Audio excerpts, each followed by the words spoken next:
debut Skyview Storm band. Starting lineups for tonight. From Mountain View Thunder, number 3, Xavier Mayo. Number 5, Kyle Chin. Number 7, Riley McCarthy. Number 9, Devin Chin. Number 11, Zach Gable. Number 13, Payson Reed. Number 14, Jacob Martin. Number 22, Porter Drake. Number 27, J.J. Thompson. Number 28, Galati Tamalico. Number 30, Makai Parker. Number 55, Alexis Plummer. Number 56, Andrew Sintich. Number 72, Peyton Miller. Number 78, Nathan Rosie. 72, Peyton Miller. 84, Aiden Nicholson. Oh, you're in 4. Yeah. Can I switch you Here's to 3? the starting lineup for your Skyview Storm.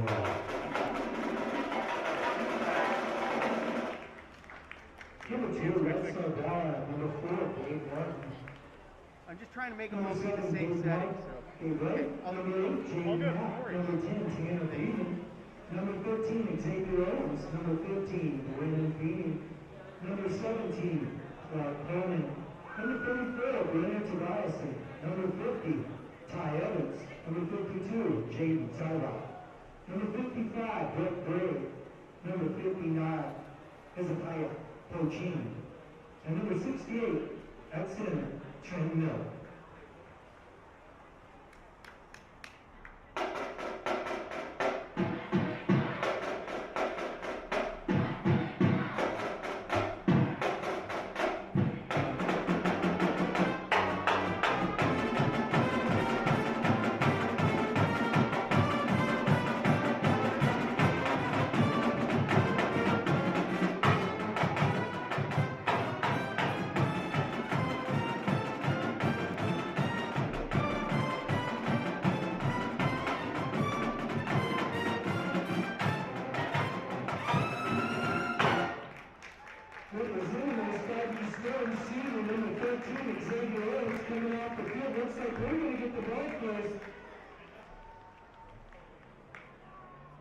So the Thunder and Mountain View are going to be kicking off to the Skyview Storm on this beautiful, sunny Saturday filled with football here at Higginsville.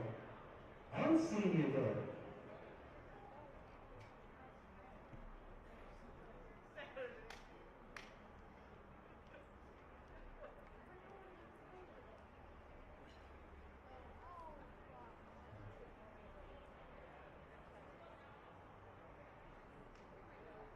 Representing the Washington Officials Association, big shout out to tonight's officials. Good afternoon, GSHL football fans. This is Tony Libertor along with Nick Vole and the VPS Game Time team.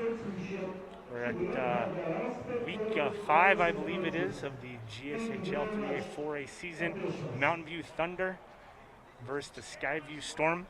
Nick, we saw Skyview a couple times on the broadcast. We saw them beat a tough Union team that was kind of a Super Bowl 15 Oakland Raider performance. Gritty defense, opportunistic offense. Beat the Titans. Then they roll Evergreen. And then they ran into a tough Camas team on Tuesday night. Coach Kaiser was talking about that. Yeah, that Camas game went into overtime. Eventually, and Camas had to drive all the way down the field with just a couple of minutes left to kick a game-tying field goal, and then took it in overtime. So a heartbreaking loss for the Sky Storm just a few days ago, really. Yeah, with the weird schedule, they're playing. I think it's 3 games in 11 days, which isn't. Coaches like days off in there, and you can get a normal week of practice. But this is what we get this year. It's a beautiful day. Looks like it could be late August or early September, but no, we're in late March. I know, it's crazy. When we've been coming out for these days, it's sunny. I say, like, this could be early season autumn football, but no, right. It's March. It's the weirdest thing.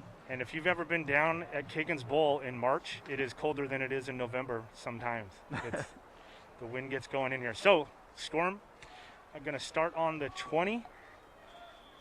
Led by number 17, Clark Coleman at quarterback.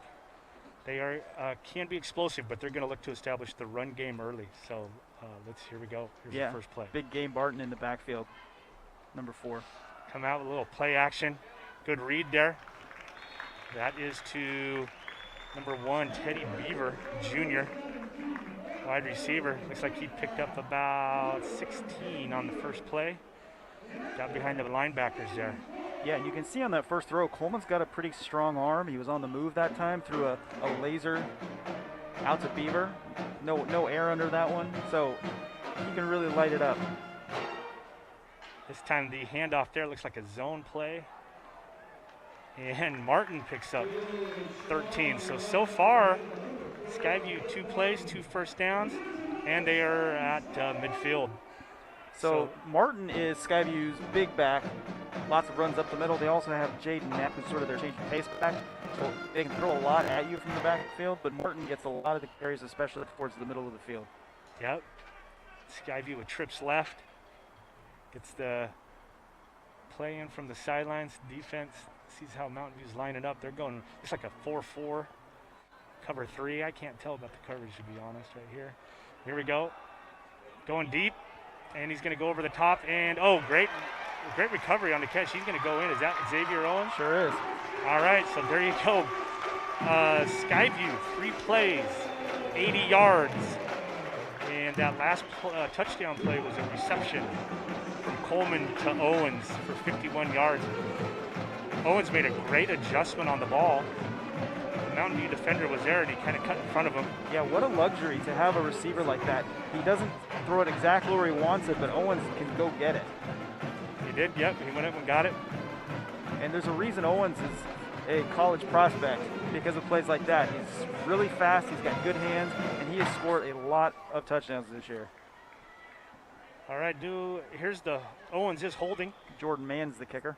Jordan Mann is the kicker. Here is the hold, and that is going to be, I can't tell from here, that is no good. Looks like it was wide right. So Skyview takes a 6-0 lead 49 seconds into the game. Yeah, Jordan Mann, she sort of shanked that one there. Well, I mean, you can't ask for better than that. No, fireworks early and often from the Skyview offense. So I was able to talk to both head coaches this week on Skyview, Coach Kaiser, and on Mountain View, Coach Matheson. One common thread between our email conversations, I should say, they both were very proud of their teams and also thankful to be playing. That's a direct quote from both of them. They both mentioned that the kids, as a team, they understand the new procedures, and they just want to get a season in regardless. So it's good to, like we've talked about, it's good to have the kids back on the field. I mean, we can't change reality. We can only change our reaction to it, and it sounds like they've got a pretty good approach to it, just being glad at what we're able to get done this year. And I'll tell you what, for our broadcast crew, we feel the same way. We didn't think we were going to get to do shows like this, and here we are. This is our 9th football game of the year, which is double what we normally do. Right, and absolutely. And remember that these are on the broadcast crew. It's a lot of students as well, so they also get opportunities to shine game time. And they're going to get those opportunities today, because we're going to meet the crew today. Excellent. And Nick Vole will take care of those, kind of a senior day, appreciation day for the VPS game time crew. So Mountain View's going to take over. They are on their 18-yard line. And it was senior day here for the Skyview players earlier today. They did it really early. They did it around 2:30. I think they wanted to get it out of the way so the players could warm up fully before the game. So pretty touching scene there when the seniors were getting to say thank you to their parents. Good. So there's an inside handoff. Here's one thing that I watched the full Skyview Union game. I've seen some other film. Skyview's D-line is stout. I mean, Mountain View is going to have to make sure, and Coach Matheson's offense is all about good angles on the blocks, and they're going to have to make sure that they get there early and often and move those kids out. But man, the D-line, they are big and strong. So here we go. It's 2nd and 9 for the Thunder.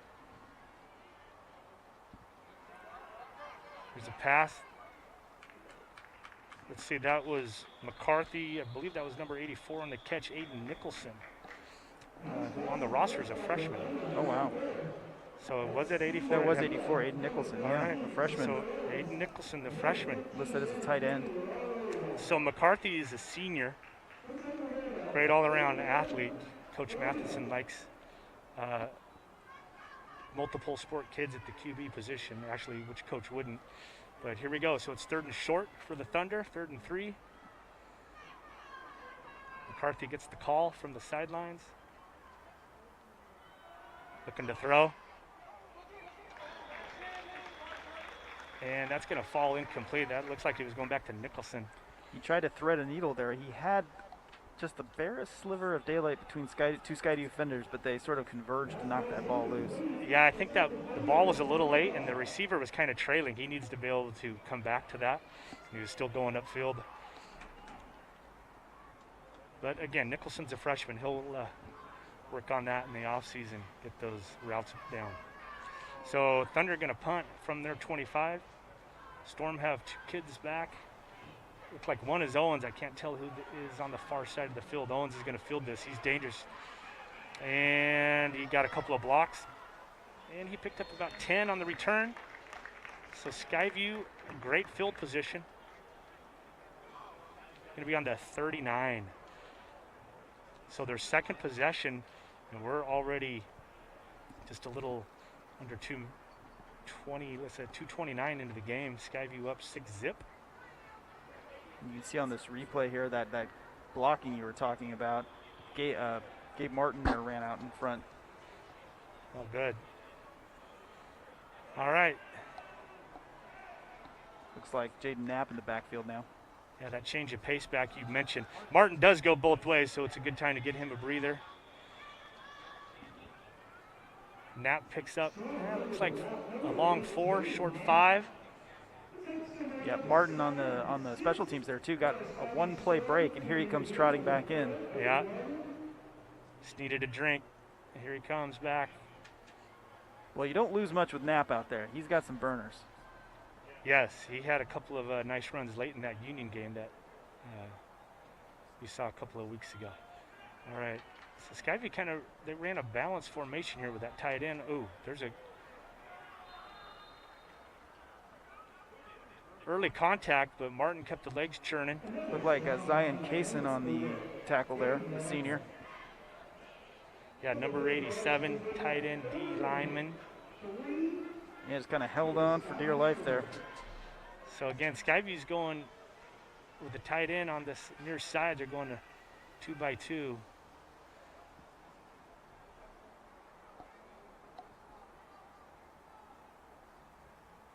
Watch him hit the seams here, that tight end. They like that route. No, he's blocking.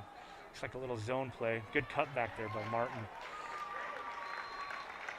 Yeah, some determination there. Kept his feet moving, took some hits, and kept dragging that defense forward. Yeah, so Skyview driving. 1st and 10 at the 22 this time. Looks like that was about an 11-yard, 12-yard run by Martin. It's one of those that happens slowly because he's getting hit and dragged, but the chains move.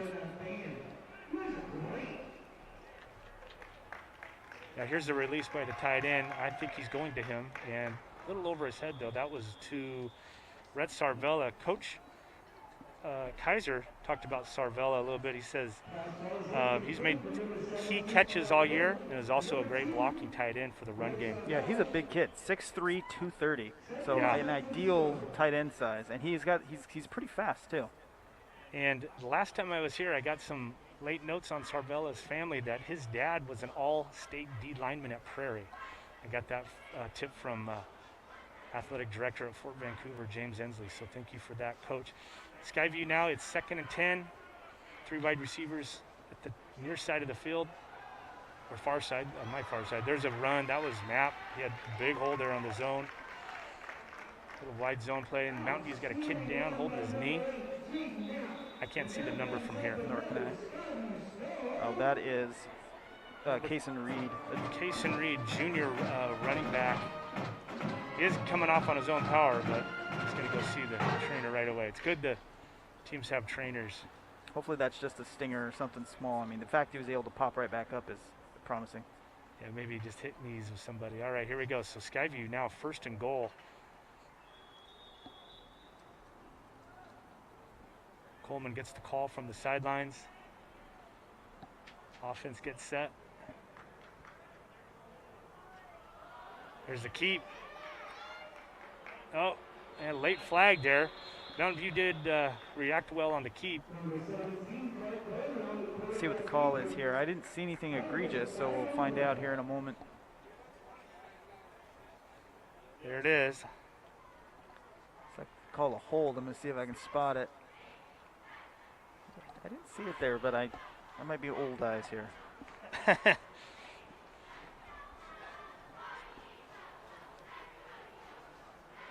So 1st and goal from looks like around the 15-yard line.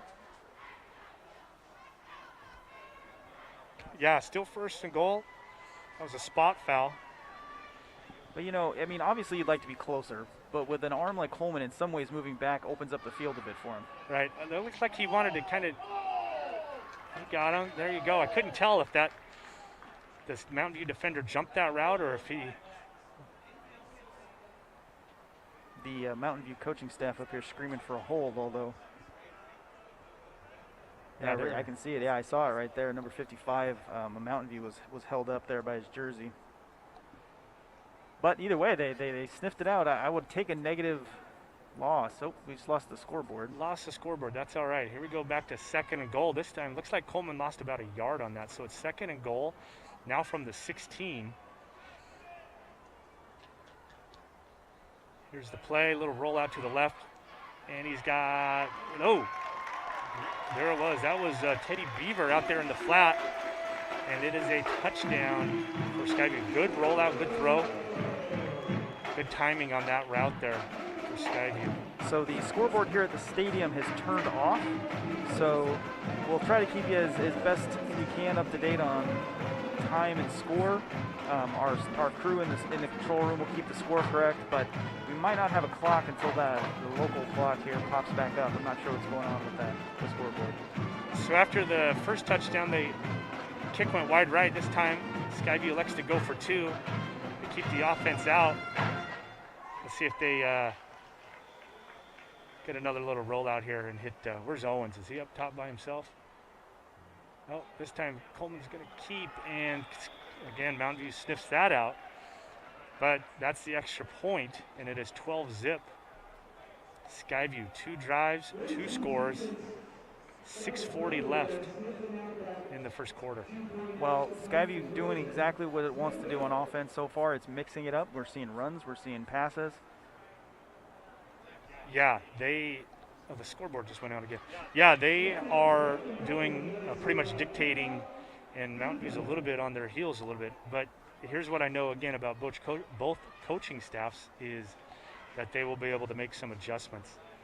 Yeah, I mean, both of these programs are longtime coaches. Both have a lot of experience in winning years, on not so much in losing years, but they do know how to make those adjustments. And it'll be interesting to see if Mountain View can make up for perhaps a deficit in size against the Storm. That's a tough thing to coach your way out of. Right, and we'll talk about this later too. But that's the 3A, 4A size, right? Mountain View's kind of a mid 3A, and Mountain View's kind of a mid 4A school, but you can definitely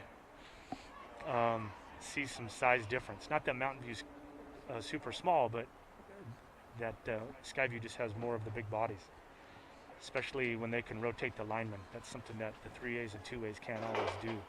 I will say this has been one of the fun side benefits of this season is seeing 3A and 4A school teams play each other, because we don't get to see that as often as in years past. No, and that was just one of those things where you just got to get the games in, and being a 3A, 2AD for a long time, that's always tough playing the 4As. At River we'd play Skyview every year, but we want that game, or River wants that game because it's a rivalry. These teams have not played since 2017. They are 7-7 all time against each other. There you I go. believe Mountain View has not won since 2014 against Skyview. Yeah, Mountain View had some good teams in 14 and 13, 14, 15, 16. In fact, I think they won the league title in 13 and 16 as well. So, all right, here we go. There's a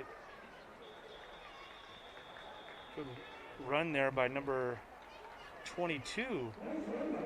Is a freshman Porter Drake. So some freshmen getting some playing time for the Thunder.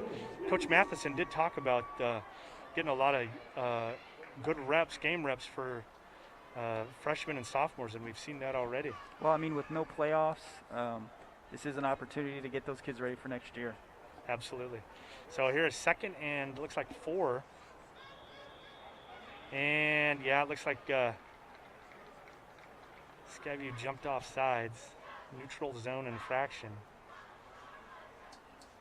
So let's see if the Thunder get the first down. It's going to be really close. Let's see what the... Yep. Here it comes. So Thunder get the first down. And, you know, little things like that, you know, it's not a big catch or a big run, but they can help your momentum just to see those chains move. Absolutely. And what Mountain View needs to do right now is to, if they at least not score here, they need to run some clock off. Ooh, that was a nice hit. Good rally by Skyview's D. Mountain View trying to get outside again. This time it looked like that was... Here's the replay of that hit. Actually, I didn't see who ran that. Is that number 9? Mm-hmm. Number 9, Kevin Chen, senior. Just Skyview closed off the lanes there coming outside.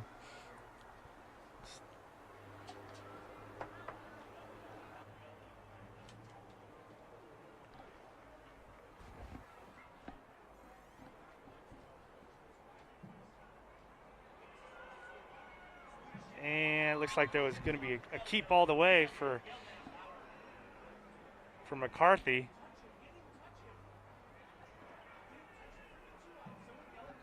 It's third and did he get a yard on the keep? Had some wing T action there in the backfield. McCarthy kept it. Yeah, he didn't get anything. So we're down to 3rd and 9 now for the Thunder. There's the pocket. The dump out, a little too high for number 22. That was McCarthy to Drake, a little too high over there on Mountain View sidelines. I don't know if he would have got the first down or not.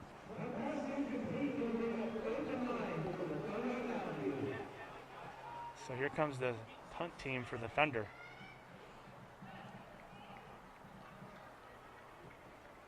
See if they kick it to Owens again. I wouldn't. Yeah, but the other guy back there, right, is Knapp. That's true. pick your poison. Kick it out of bounds. I mean.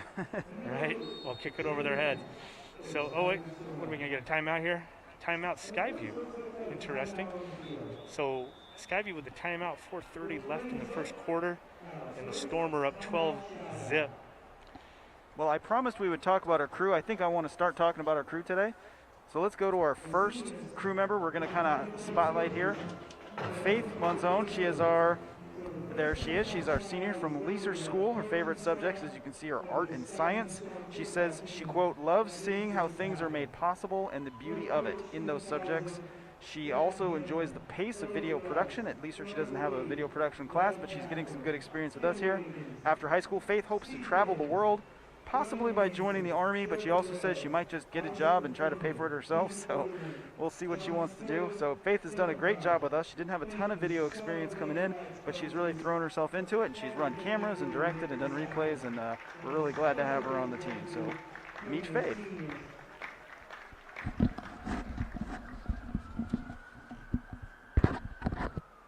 Back to action here. Here's that big punt. All right. See if the Thunder can flip the field here. That's a crucial point of the game already in the first quarter. It's going to be the 3rd possession. There's Bobble, and they took out Knapp, brought in. Looks like that was Brenner Tobiasen. Okay. So kind of a line drive kick. but recovered by the Storm. They're going to get the ball in great field position again. Yeah, that kicker's got a big leg. We've seen 2 big punts there from him. He almost might be better off punting it a little shorter to let his coverage team get there. Because if he hadn't fumbled that ball away, yeah, he had some room. All right, so the Storm so far 2 for 2 on drives and touchdowns. Here we go. Coming out, throwing the pass. Great catch there on the sidelines. That's number 5, Bryson Doman. So Coleman to Doman. Skyview has a really strong receiving crew this year. They do. Upperclassmen. Looks like they've played a lot of 7-on-7. Coleman looks like he has a lot of confidence in them. A lot of timing routes, and the ball is right there when they're coming out of the break. Yeah, and I've seen Coleman play enough times this year to know he really throws it hard. So you got to be ready and have good hands. Here's Martin. Again, just looks like that inside zone. He's picking wherever the crease is. He picks up 7 or 8. There's another first down.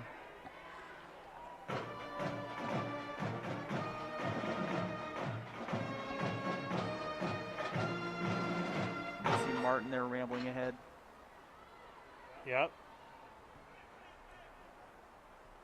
Here we go, 1st and 10 from the Storm. Here's, long count this time. Mountain View moved a little bit, but didn't get across the ball, so it's still 1st and 10. Looks like a little, maybe a bubble screen, I'd call that, or just something out there quick pass out to Owens. Good block as well. That's one thing that both of these teams do. Their wide receivers can block. Yeah, you can see Teddy Beaver here is going to make that play happen. I mean, Owens is fast, but Beaver holds off the cornerback there just long enough for him to get that corner. Yep. He went to that inside shoulder and pinned him and picked up 20. Here we go, 1st and 10.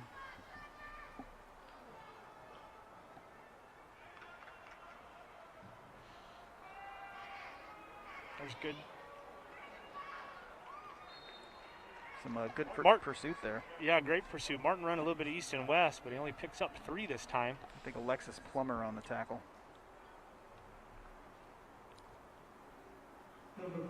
Second and 8. Yeah, you can see penetration there. Yeah. Looks like Zion Kaysen again in the backfield initially.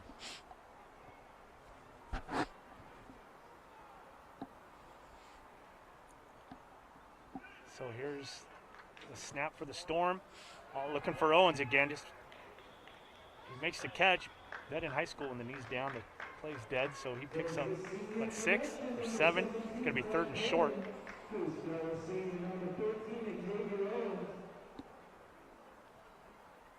Skyview just driving again. Yeah, it looks like the pass drew him that direction. The pass came in outside and low. Yeah, good. Again, there's another adjustment we saw from the Skyview receiver. So here we go.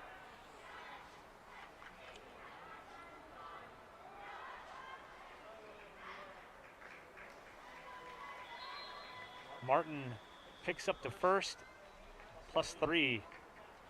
So it's going to be, it's not 1st and goal, but Skyview is at the 13 and a half yard line. 13 says the scoreboard. Clock running. We're at 2:18.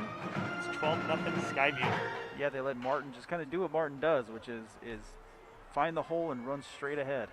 Yep. Nothing fancy. Here it is again. There's a little. Oh, did he catch that? Did he catch that? He did. Oh wow, great catch. I thought the ball was behind him. That was Coleman to Tanner Beeman, the junior tight end. There it is right here. Wow, I think he's gonna. So they fake the zone read and come back, and he just rolls out and hits him. And I thought the Mountain View kid might have been able to pick that, but I'm not sure if they have we might have another angle on that, but if we could see it maybe where we see the receiver a little bit longer, I believe the receiver almost put it on the defender's back to kind of regain that possession. Yeah, I'd like to see that replay. So there's, again, Skyview 3 for 3 in the first quarter, 18-0. This time they're going to kick, see if they can convert an extra point this time. And I don't think they did. No, they did not. That was also a wide right. Now, Weird. Skyview does carry 2 kickers, and we've seen both of them throughout the year. So we might, after those 2 missed extra points, see Fedya, Heinrichs Tarasenkov come in. Although I think Mann is a senior, so she might run through this game. So here's that other angle. You can see. You kind of just see it there. Yeah, it was such a bang play. Well, it was great. The throw was behind Beeman, and he had to stretch out to get it. And the Mountain View defender was right there. So again, Skyview scoring at will right now. Yeah, I mean, it really, of all the years to not have the playoffs, this one's got to hurt for Skyview, because this is as sharp a Skyview team as I've seen in a couple of years. Well, the 4A GSHL, the top 3 for sure. It's like the SEC West, you know, and you get Bama and Georgia, and you know these. I mean, they've all beat up each other this year. You know, right? Their only losses are to each other. And that's kind of how it is almost every year with those teams. But recently it has, right? I mean, it's the last 2 state champions, the 4A. But offensively, Skyview this year, I just feel like they've taken it to a level we haven't seen from a couple of years from them. So there's a short kick. Mountain View fields up to 20. Skyview wraps them up. Probably got 7 or 8 on the return. That was returned by number 11, Zach Gable. So Thunder had a couple of first downs last drive. Let's see if they can put it together here. Yeah, I'd like to start seeing some of what we've seen in previous games from Riley McCarthy. He's a dual threat quarterback who can run, he can pass. In week 2, he was the Columbians Prep Athlete of the Week after throwing for 4 touchdowns and running for over 100 yards. So we know he can do it. It's just a matter of, can they string enough plays together? Yep. So the play is signaled in. Looks like Mountain View is using the big cue cards this year. There's a outside run. That was straight run by the QB there, McCarthy. Yeah, his blocker ended up turning him back in because that's where he had the block. If he had been able to keep the defender to the inside, he could have had a bigger turn there. You can kind of see as it comes up on the left side of your screen, his blocker right there kind of. Yeah. I mean, it's still a good play for Mountain View.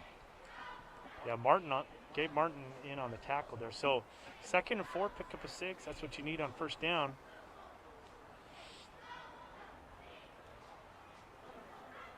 So Skyview with the.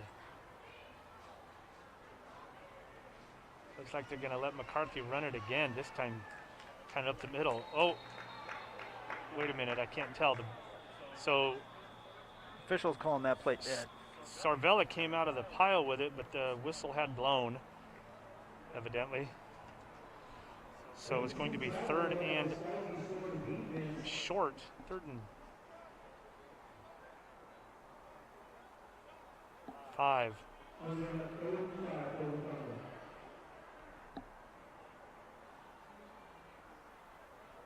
Mountain View lining up.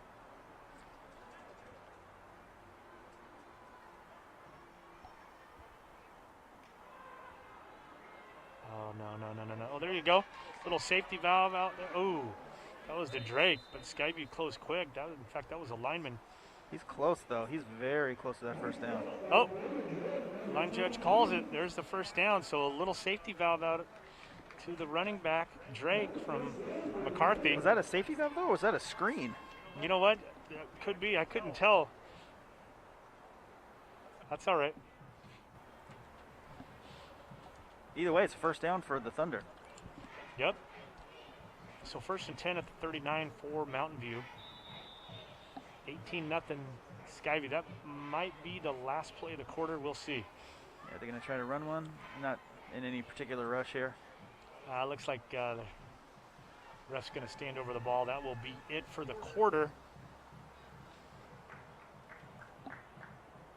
Yep, there she goes. And it is all right. So we're going to flip the field around a little bit. And we have some technical difficulties with the scoreboard clock. The last 30 seconds actually skipped. But 18-0 after the first quarter. Yep. Pretty impressive outing so far from Skyview. I think Mountain View is starting to find their groove just a little bit. Hopefully they'll get on the same page here. Yeah, and like we were talking about, if anything, just be able to pick up some first downs, keep the clock moving, let your defense get some rest. Well, hey, while we have a minute, let's talk about another member of our crew. I've got 5 of these to get through, so I want to make sure everybody gets in today. Good timing. Aiden Billingsley. He's running our camera 4 today down on the field. He's getting all those great shots up tight. He is a senior at Hudson's Bay High School. In Aiden's free time, he enjoys hanging out with his friends, doing video work, riding electric vehicles, and spending time outdoors. You can see on the screen his favorite subjects are video production yearbook and the student store. After graduation, he hopes to work professionally in film, TV, or video, and is looking at Washington State or Portland State for college. And when I asked him, he confirmed pineapple does belong on pizza. There you go. An opinion I agree with. So we like Aiden. This is Aiden was supposed to be our intern last spring, and he had just started when COVID hit. Sure. And we didn't think we were going to get a chance to work with him again. And I'm really glad that we've got him here this year. His favorite subject was student store. Mine too. He said he enjoyed, seeing some of the marketing aspects of it. Right. And he's a people person. He probably likes working with the people too. All right, so here's the 1st and 10. There is a screen this time but Skyview was not fooled. Yeah, Jalen Salavea on that. Salavea, a sophomore, a 245-pound sophomore. He is not somebody I'd want to run into on that line. Looked like Brett Gray was there too. I'd have to double check but yeah, the Skyview lineman. And Salavea is a linebacker. Right. At 245 pounds.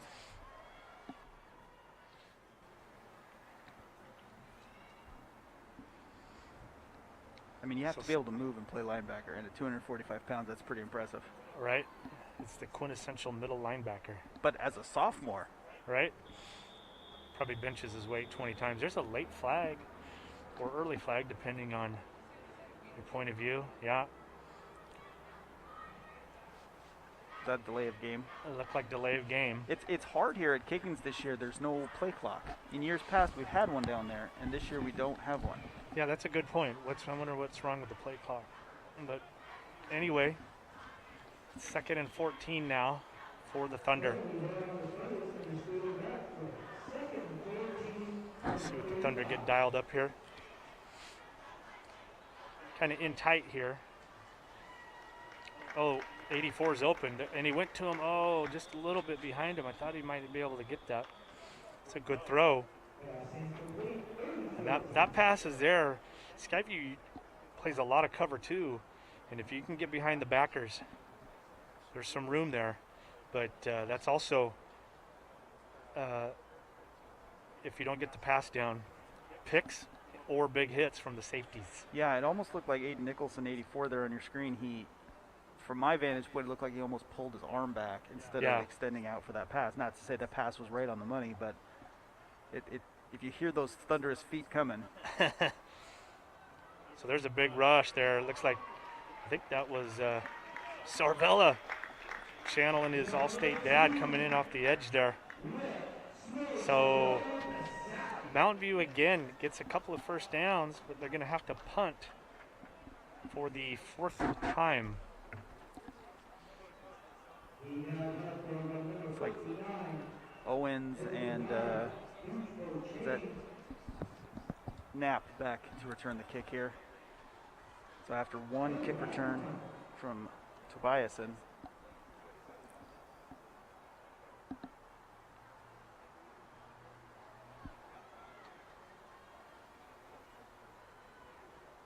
so here's the punt.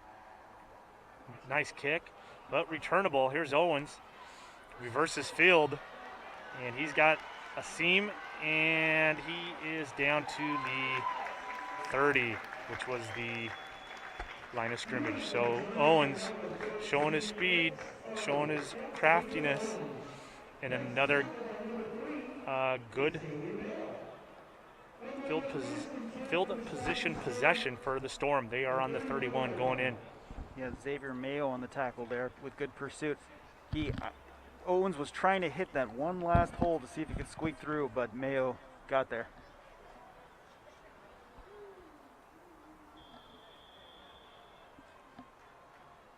So Knapp in at running back now. Give Martin a breather. Here's the little rollout again. And there is that Sarvella? No. That was Bryson Doman again. He turned back in towards the defender. If he had peeled the other way, he might have had some space, but pretty good closure there to end that play from the secondary.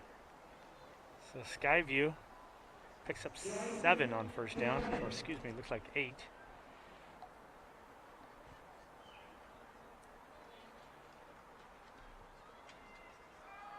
Straight ahead, inside zone. That's Knapp. He's churning, moving people. And he picks up the first, and he's going to be at the 15. Chains move. You hear the Skyview Storm band kicking up. One of the fun things about some of the new rules is the bands can come back to stadiums and kind of bring some of that atmosphere back to stadiums. Yes, we're at 50% capacity now in Clark County. And I don't think we're at 50%. There is Knapp, and he scores a 15-yard run. So, like, Mountain View is a good team, and right now Skyview is doing whatever they want. Yeah, I mean, Mountain View came to this game 4-1. Their only loss, I believe, is to Union. Right? Which is nothing to, be ashamed of. No, not at all. I mean, it's Union, You were mentioned earlier, no playoffs, no state title. 4A GSHL would have made some noise in week 10 and on for sure. See what happens next fall. Here's the PAT. So far, Skyview 0 for 3 today. There was a low snap, little fire call by Owens, and they are going to get that picked. The ball is dead in high school on that. So at 9:13 in the second quarter, Skyview is up 24-0. Wow, and 0 PAT conversion so far. I'm sure Coach Kaiser is not thrilled about that. No, there's always stuff to work on. That's the attitude. Here's the replay. You can see him looking, and yep, there's easy pickings there for number 9, Kyle Chen. All right, so let's see. Hopefully, Mountain View will be able to, for their sake, get something moving. Again, on offense, I sound like a broken record. I know that, but we can't. I mean, again, we've played 15 minutes of football, and it's 24-0. It looks like Jordan Mann's going to have this kick again here. Back to return. We've got Kyle Chen, who just made the big play on defense. And I can't make out the number of the other guy. Yeah, sorry, I can't see that either. That might get the camera to pan up over there. Might be Porter Drake or Cannon Foster. No? Okay. Looks like Drake.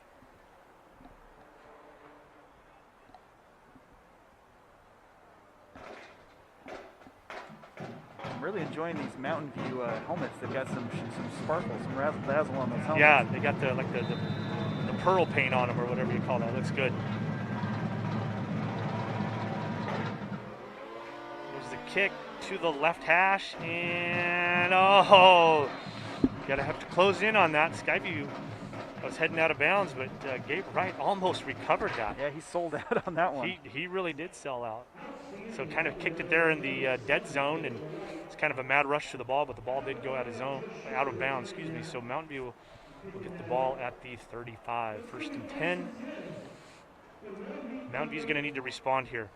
Yeah, they can't let it get too much farther out of control here. 42-0 is a running clock. 42-0, if you look at it, is only a couple more scores. So correct. And there's a lot of time. And this Mountain View team is way too good to allow that to happen. Looks like we have a timeout. Is that an official's timeout, perhaps, or?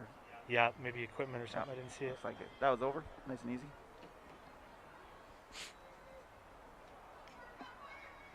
So nothing doing there. It looked like, I don't know if it looked like originally it was going to go around the end. He decided he didn't have anything there, tried to cut it back, but he didn't have anything there either. Yeah, so a loss of 2 on 1st down. 2nd and 12.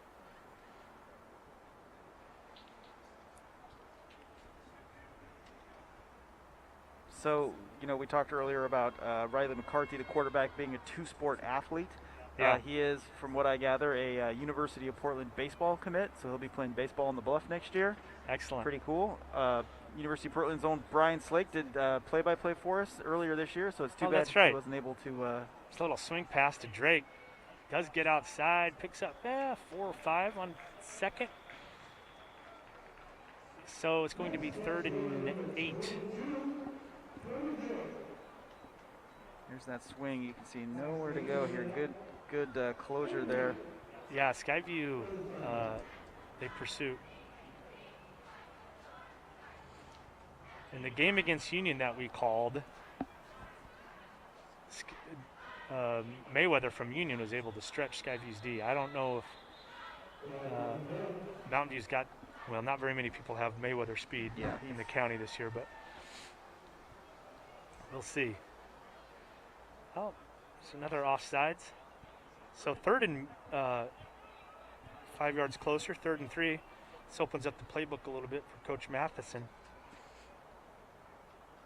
Comes in a sub after the penalty. So Kyle Chen comes back in. Let's see what they have lined up here. Doing a little bit of a wing T. I couldn't tell what was, and just throwing an OB. The Skyview player is excited because one of the coaches caught the ball. There you Flew go. out of bounds.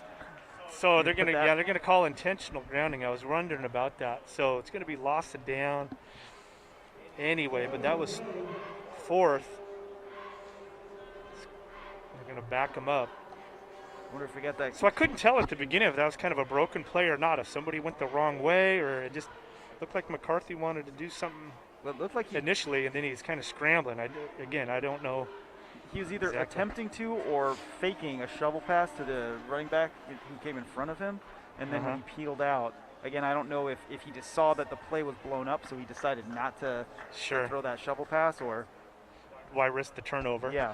So if he had one more second, his receiver had actually separated from the defender. The defender decided to come up to meet the quarterback. If he had one more second to just dump it over the top, he might have had an option there. So now 4th and 13, or actually 4th and 18, because it's 15-yard. And there's Owens actually. Oh, he gets out of the tackle. He fumbled the ball a little bit, or bobbled, but he is. Oh goodness, what an effort! And is he down to the? Yeah, still picks up 25. There's a scrum back here at the 50. Helmets off, but I don't see any flags. Might have just gotten tangled up. Yeah, I don't know how Owens got out of the first one, but he was able to. We're going to see it here. So almost goes down. You can't arm tackle, and there's another right arm there. tackle. Drake's got to wrap up on the tackle there. There he goes. He met him. Caught from behind. Again, Skyview. 1st and 10 at the 26.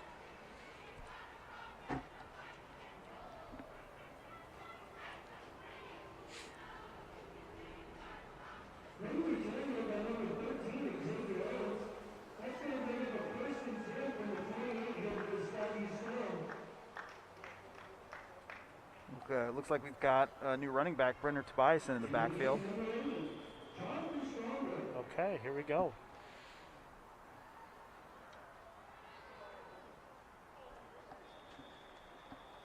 Comeback route. Who caught that one? That was. Looks like Caden Vire. Okay, so Coleman. Yet another wide receiver for Skyview getting a pass. Coleman not been stingy with spreading that ball around. No, it looks like looks like they got all new receivers and running backs in on this. I didn't see if any linemen substituted in. So Skyview making some substitutions, and there is the handoff, and that's going to be another 1st down. Down to the 16. So pretty cool for Brenner Tobias on senior day. Perfect. To get some carries he might not have gotten against some of the other opponents they faced. It's also cool at senior day earlier today, they recognized all the cheerleaders and the hard work they put in. All the senior cheerleaders got to be recognized as well.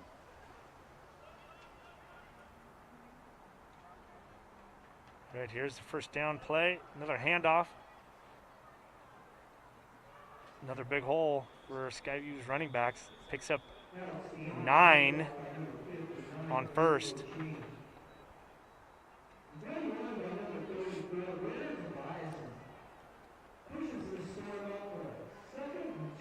So the clock's running, but the Storm are driving. It's 6:15 left in the half, first half. And it's 24-0, and Skyview again inside the 10.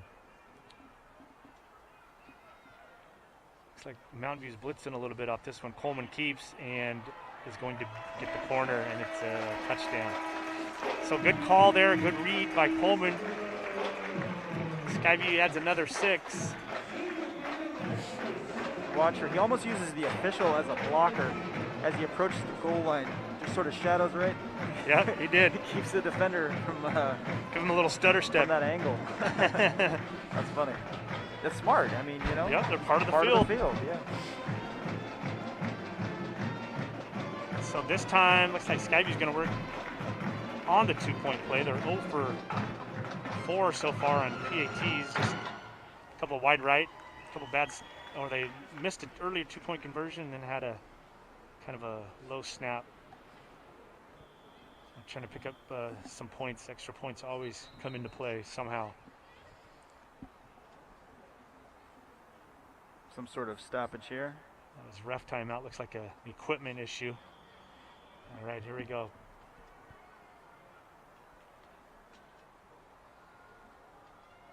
Oh, they had him. Just in and out. Running that inside slant. That looks like that was to Andrew Howard. It looked like if that was number 88. It's the slant there. So Skyview with 5 touchdowns on 5 possessions, and it's 30-0. Well, while we have a second, let's keep showing our students. We got Noah Cowan. He is a junior at Skyview. He likes to do video production at school in his free time. That is his favorite subject. He also likes to go longboarding. He says that he enjoys the freedom and creativity of video production, get to be artistic and also do sports like this. His favorite actor is Salem's own John Heater, who most famously played Napoleon Dynamite. And Noah's doing a great job for us this year, doing a lot of camera work. He's in the control room today. So great job, Noah. Thank you, Noah.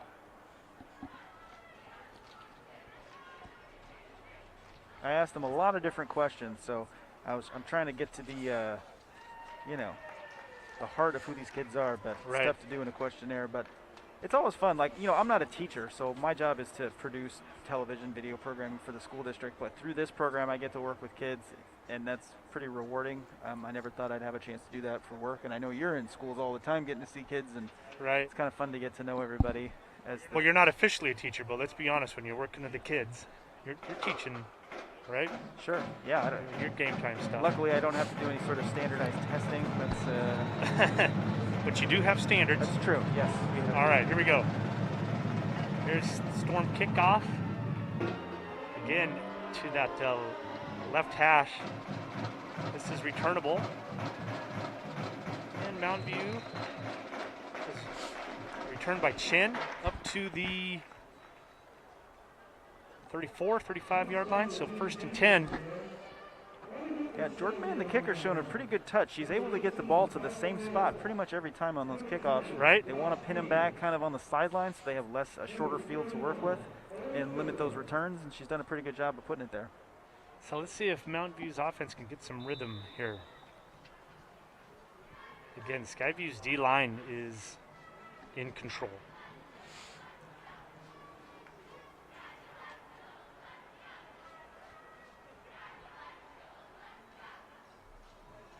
So that's straight. Oh, there's the option. That ball's still loose. Is that recovered? That was a little pitch. Did Mountain View get that back? Yes, they did. The clock is still running. Wow. But they lose 10 or 11, so there was an option play. Trying to option number. Oh, they cut out there on the replay to show the play here. But yeah, like 2 or 3 different players fell on that ball and had it bounce right off them. I think that was McCarthy to Drake on the option on the short side there. I don't think that play was going anywhere anyway, but that's a big loss. Yeah. So here we go, 2nd and 22 now. McCarthy back to pass, and the Storm are going to pin him and close. That pocket closed quickly. So that's going to be like 3rd and 35, perhaps? Yeah. Something around there? That's tough. It's time for a trick play, I think. The flea flicker. Sure, why not? We used to do hook and ladder. There you go. Nobody ever expects the hook and ladder. A little Boise State. There you go. That is just to keep the clock running at this point. So Mountain View's going to be punting from the end zone, I assume, or presume, that Skyview will have the rush on. Well, the punter there, Jude Mullet's looked pretty good so far today.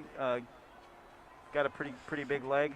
And in any case, Skyview's going to have the ball on this side of the field with plenty of time left to put another touchdown up.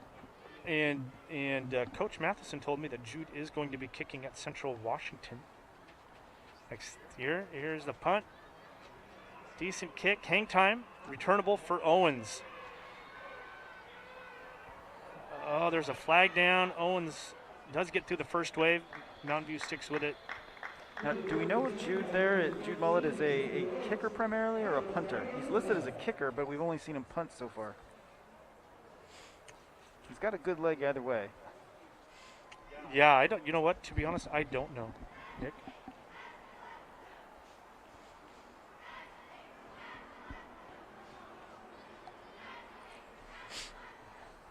So let's see what the flag is. I haven't seen the call yet.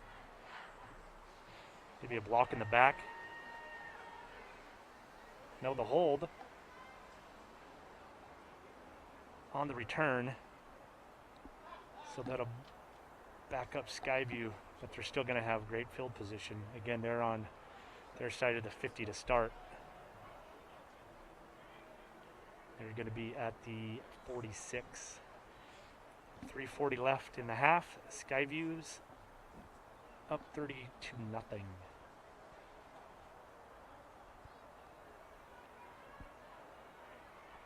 So 3:40 left, plenty of time for them. Yes, they've scored on not super long drives, but they've also been able to score quickly. We've got a sophomore in the backfield now. It looks like Josh King checking in. He's listed as a wide receiver, but boy, oh boy, is he built like a fullback. 6'1", 230 pounds. A lot like that upperclassman, Gabe Martin. So is Coleman still in at quarterback? I can't tell from up here. He is, yes. Is he? Okay. Sometimes those numbers from where we are get a little tough to see. Well, and I got old eyes now too. So here we go.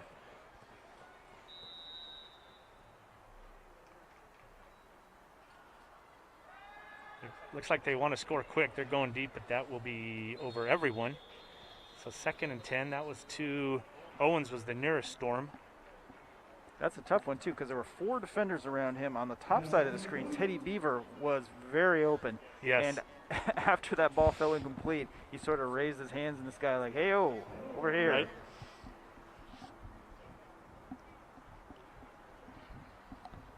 But, they know Owens is the primary target, so it makes a lot of sense that they're going to target him. He's going to command a lot of attention. Looks like we had a holding penalty there, so Skyview now on the wrong side of the field. But that's been one of the interesting things about Skyview's offense this year. Owens does draw a lot of attention, so that opens things up for Teddy Beaver. It opens things up for Caden Beyer and the other receivers. We've seen Knapp get some receptions out of the backfield. So it's been kind of fun to see those players, Blake Dome and Tanner Beeman, those guys, get single coverage, work themselves open, and make plays. Yeah, and a couple of those guys you mentioned, Coach Kaiser mentioned earlier too, just key guys, making sure they do follow through on their assignment. So there was an inside run there. Picked up most of the penalty, a good chunk of it. So now it's 2nd and looks like 13. So I don't know this, but Josh King there, a sophomore, I'm curious if he's gotten a lot of varsity reps so far, but this is his first action. Right. This is a good time for, like you said, coaching next year's team right now. Get some good game reps for the young kids. There's another inside handoff and a good tackle. Read well there by number 3 from Xavier Mayo. Came up in the run fit. It's kind of tough. These teams have one more game, correct? I believe it's like next Wednesday or something. Okay. They just have quick turnarounds. I was going to say, probably a good thing that this is not Skyview's last game. Those seniors, it's tough to go out to end on a game like this where you're not going to play the whole game. Potentially, unless everybody. Well, I mean, here's the thing, right? And we talked about this with such a quick turnaround. Give those seniors, those kids that need a lot of reps, give them some reps or give them some rest when you can. There was I don't think it's a screen, but it was I don't know. I mean, just a broken play that I think. Was it broken though? I mean, well, who knows? Coleman started to run, started to peel out one direction, switch directions. And right, and I'm just wondering if it's almost like some sort of counter play the way they, but I don't know. Well, we might see it on the replay. Yeah. It worked out for Skyview. It was pretty cool under fire there from Coleman because he did have some heat on his tail. And Sarvella with the grab in the middle of the field, so 1st and 10 for the Storm at the 26. They are driving, 150 left in the half. There it is, out to the flat again, and touchdown for the Storm. That was Dolman again. Yeah, Bryson Dolman showing some good hands and some good wheels there. He eluded the defender and turned on the heat there at the end to scoot into the end zone. So he runs the out, and he's just got enough room there. He's got enough space to get past the defender. Looks like he's gassed there, but he's been working hard. There's our Skyview Storm cheerleaders. Some of those seniors in there. Doing such a good job at getting the crowd hyped, and they actually have crowds to hype today, which is kind of fun. So here's the extra point, and this time it is low, no good. So Skyview 36-0 with 1:37 left in the half. And they've had the ball 6 times and scored 6 times. Looks like that snap came in a bit low on that extra point. It did. Kind of threw everything off there. So 1 minute and 37 seconds left here. See if Mountain View can maybe get anything, even if it's not a touchdown, just get a little bit of momentum going to pull into the second half here. And hey, since we've got a moment, remember at halftime, we will be having some cool stuff to show you. So don't leave at halftime. Hudson's Bay High School, their football team, recently put together a cool video with their seniors honoring their parents, saying thank you to their parents or maybe extended family, grandfathers, aunts, and uncles who have supported them through their football journey. And the staff there at Hudson's Bay put it together, and I was really impressed when we saw it on Twitter this week, and they were nice enough to let me show it at halftime. So we're going to have that for you, plus some news from across Vancouver Public Schools, including a big honor for a VSAA student who is a regional app development champion. So it's got some cool stuff. It's the app development. Yeah. What app? Do you know what the app So does? he made a video game. It's an app video game. He won the Congressional App Challenge. He represents our entire area. His app is so cool. It's on display at the U.S. Capitol building. Oh, that's pretty So neat. you'll meet him, and it's a pretty cool guy. So tune in for that. That Hudson's Bay football video was well done, by the way. So stick around for that, as Nick was talking about. All right, here's Mountain View with a return. There's a little collision there, but Chen keeps on going, but it is dragged down, slips down at the 32. Looked like Gabe right there was trying to knock him down with the hit, but Chen was not having that.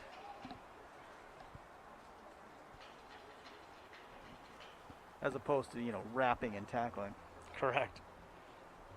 One of the things I'm enjoying watching this game, and I don't know if you're catching glimpses of it on TV, but Mountain View using the sign method to relay their plays in, so holding up giant signs with random photos of things that mean things to the players.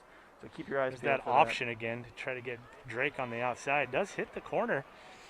Good run on first down. So this time the option on first down to the wide side works. That's a tough That's tougher than it looks at game speed. So here we go. It is now second and about, looks like 2 for the Thunder. Clock, oh, I think Drake did get out of bounds, so the clock stopped. There's a straight run by McCarthy up the field. Picks up the first down.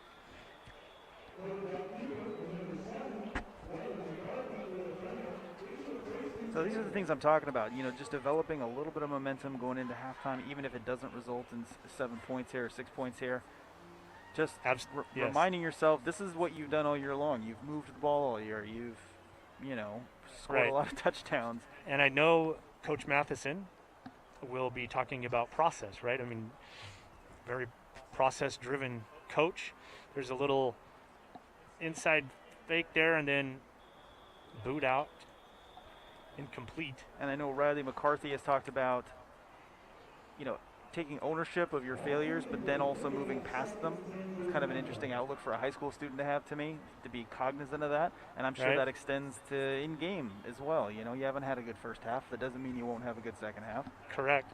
And quarterback's got to be the most even keel kid on the field. Like there's, you know, in a big play or you got to be ready to go and just stay pretty much neutral the whole time. Here comes a screen. That is to Drake and is going to pick up some positive yards. But we are under a minute now in the half. The clock will be running. Salavea there sniffed it out, but then wasn't able to make the tackle. Wasn't able to get there quite in time. So third and looks like 7 for the Thunder.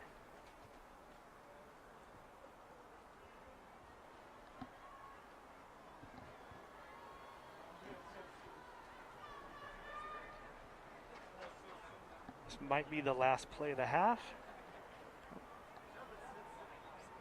And McCarthy, ooh, There's the ball. that ball is out, unfortunately, and looks like the Storm have recovered.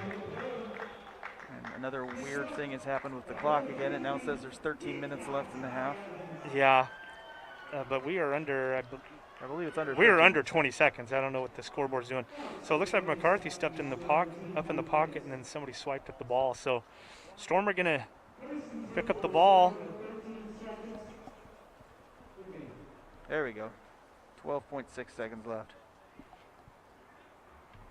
Need to fix the radio antenna on the scoreboard. You know, I think it's pretty old. Actually, those are only like 6 years old. Oh, Yeah, they look old. sorry. I gotta say, the Skyview scoreboard operator is the best in the business. We do games for all the schools, and they are on top of it. So it's not user error. I will say that. No, it's when, because these are remote. When that antenna's loose or the antenna's damaged, it starts skipping like that. They are going to get, looks like one play in just to.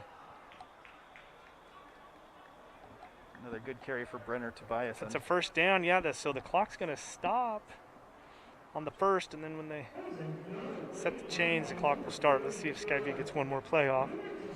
Looks like they're starting to slowly wander off the field. That it? Yep, they're just going to set the ball, and the clock will run.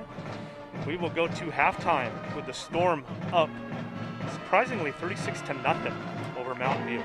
I was surprised by this. I did not expect a score like this. I've been looking forward to this game on my calendar all year long, and it's been an entertaining first half, if nothing else. Yeah, so both teams will head to the end zones. No locker room right now because we can't get in those. See some of the highlights for the first half. We're going to see a lot of blue jerseys in these highlights. So here's this was the first touchdown, I believe. Yep, Yeah, Coleman out Owens to makes a Owens. great adjustment on that, and he goes in. And That was the third play of the game. such and a long stride for Owens. You can really see it in that replay. You can see why he's so fast.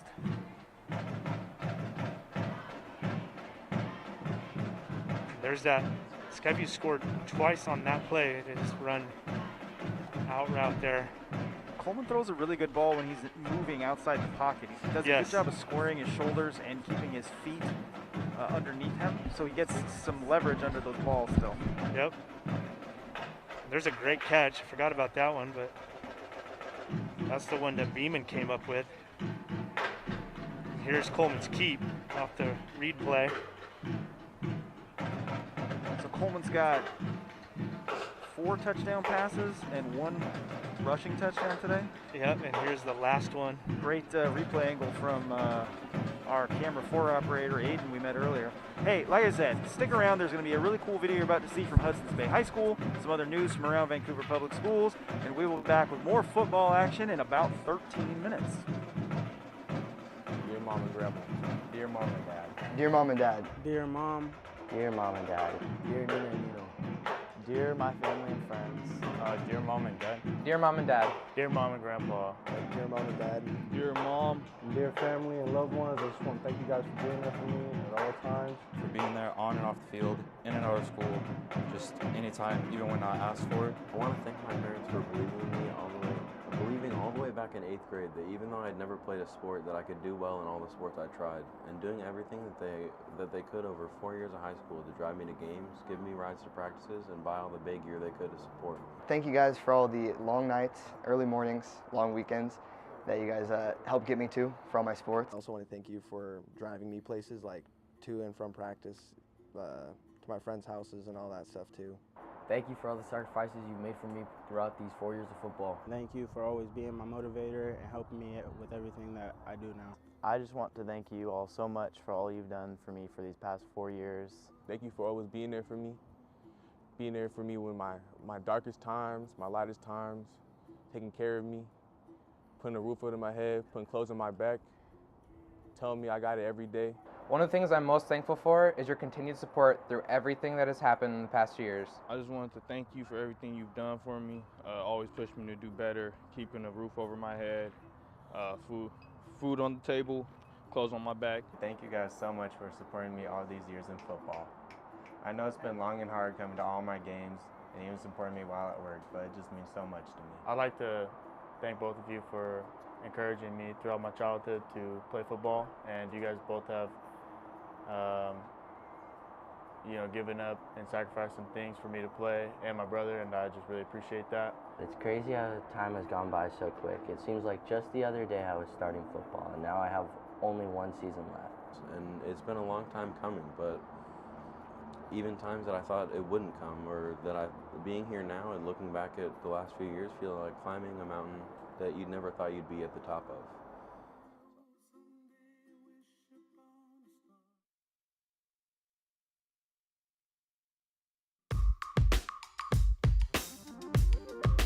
Hi everybody, time for a quick look inside Vancouver Public Schools. I'm Nick Vole. A student at Vancouver Arts and Academics is the regional winner of the Congressional App Challenge, combining his love of coding with his love of art. Ian McDonald won the 3rd Congressional District and was one of just 300 apps to win the National Congressional App Challenge. More than 3,000 students nationwide submitted apps. Ian has been coding for a few years, but hasn't competed much. So being able to test my skills against other people and get that competition feel and end up winning is just very validating, I think, for all the work I've put into learning game development and game design and all those skills. His game is called Time to Recolor. It allows players to go back in time to make different choices. And that was really inspired by the fact that throughout the whole year of 2020, basically after March, time did not feel very real. Everything felt very distorted and strange. So I wanted to encapsulate that experience into just a game form because I thought it'd be an interesting way to reflect. Ian enjoys the technical aspects of game design, advanced math, physics, and coding, but credits VSAA with giving him a broader skill set. For me, the challenge of designing games is always the visuals, the graphics, the story. And VSAA has that artistic environment. I do film, I've done photography, graphic design, and I can take all those skills and add them to my existing programming skills, and that makes me much more well-rounded as a game developer. It gives me the interdisciplinary skills I needed, I think, to win the competition. For his efforts, Ian won Amazon Web Services web credits, a gift card from Southwest Airlines, and his app is being hosted at the U.S. Capitol for a year. You can download the game on his website, ianmcdonald.me. In addition to Time to Recolor, you can also get any of his other games. Ian isn't the only VPS student who found success in this competition. From Skyview High School, a group of 4 students took 3rd place for their app called Diverse City. It highlights marine conservation by challenging players to collect debris as they swim in the ocean. Claire Russell, Phoebe Abrazesi, Paige Barrett, and Emma Fancher worked on that app, and congrats to them as well. Thanks for watching. Remember, you can keep tabs with Vancouver Public Schools on our social media channels: Facebook, YouTube, Twitter, and Instagram. Until next time, I'm Nick Voll.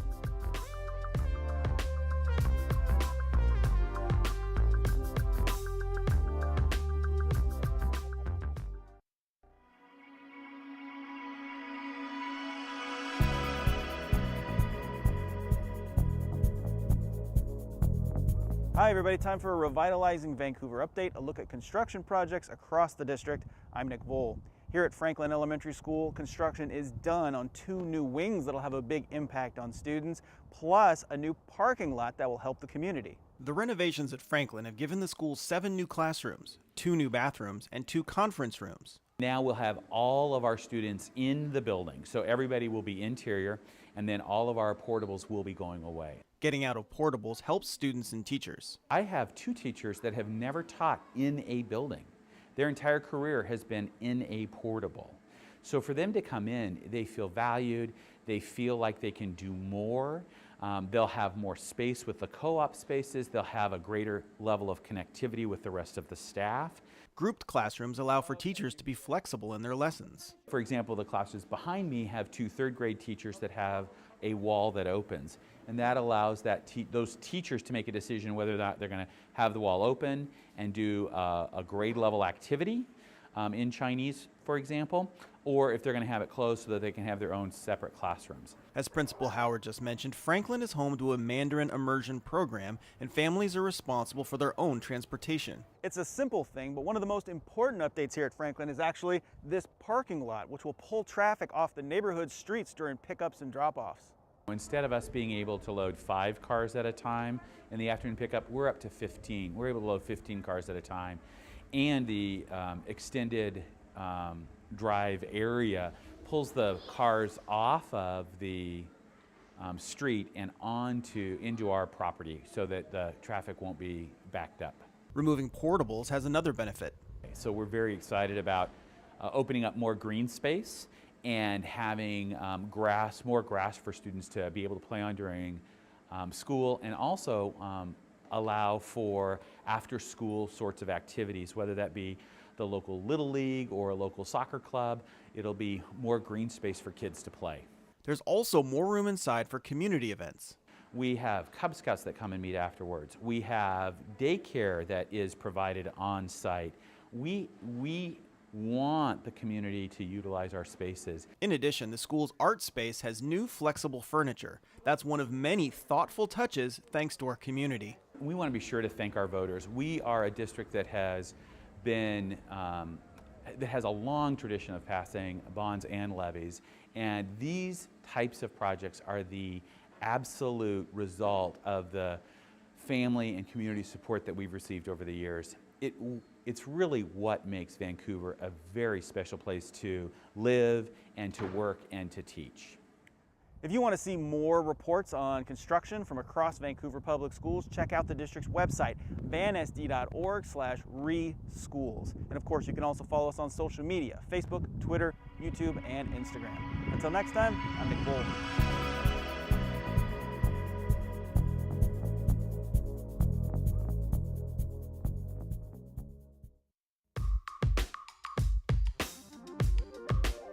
Hi everybody, time for a quick look inside Vancouver Public Schools. I'm Nick Voll. Just because students aren't in person for learning anymore, it doesn't remove the need to connect with one another, and a cool new program at Thomas Jefferson Middle School is doing just that.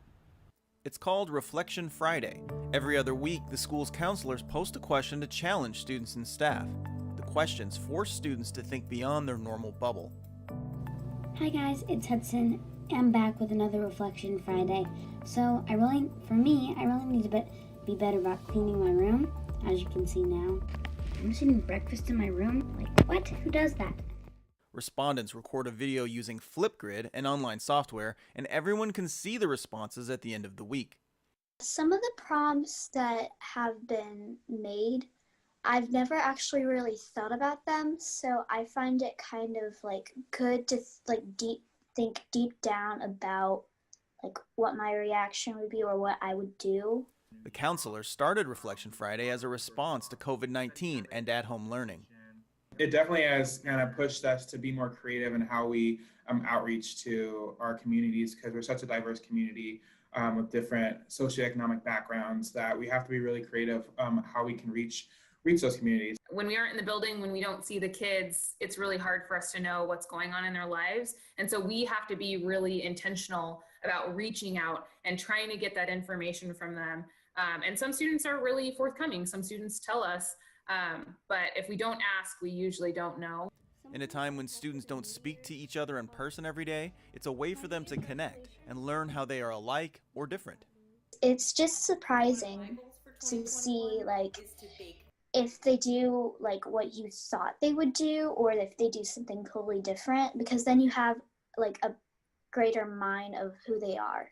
It's always really unique to see what the other kids or grades put in, and it's awesome. It says, I have a growth mindset. I am in charge of how smart I am because I can grow my brain like a muscle. I think it's really important that we continue to make students feel like they're part of the bigger community of Thomas Jefferson, and especially for our sixth graders to feel like they are welcome and part of the bigger picture. So I think it's really important. Through these Reflection Fridays, I knew a lot of stuff that I never knew before. All right, take care. Have a good week. Thank you for watching this quick look. Remember that you can find us on Facebook, YouTube, Twitter, and Instagram. Until next time, I'm Nick Bull.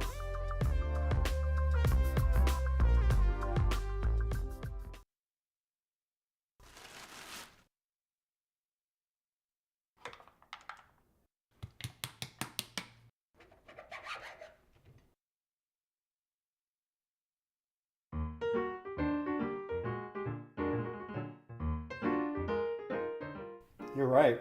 This does look better. Nice try. I already paid for it.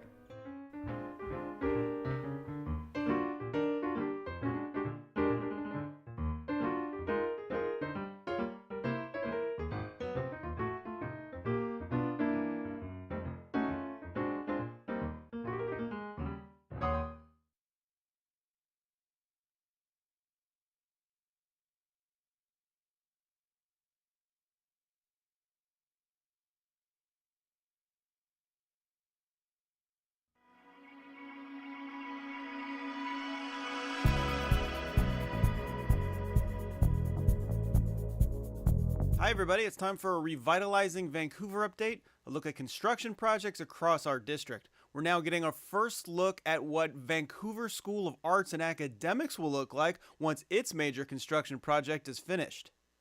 Take a look. The project will enclose the school's courtyard, adding lots of learning space and improving security. This view is from the parking lot on the back side of the building. Here's a view from inside the courtyard. You can see the school will retain that open space in the middle. The addition is in the middle of your screen there. It is a 2-story building linked to the existing building with a sky bridge.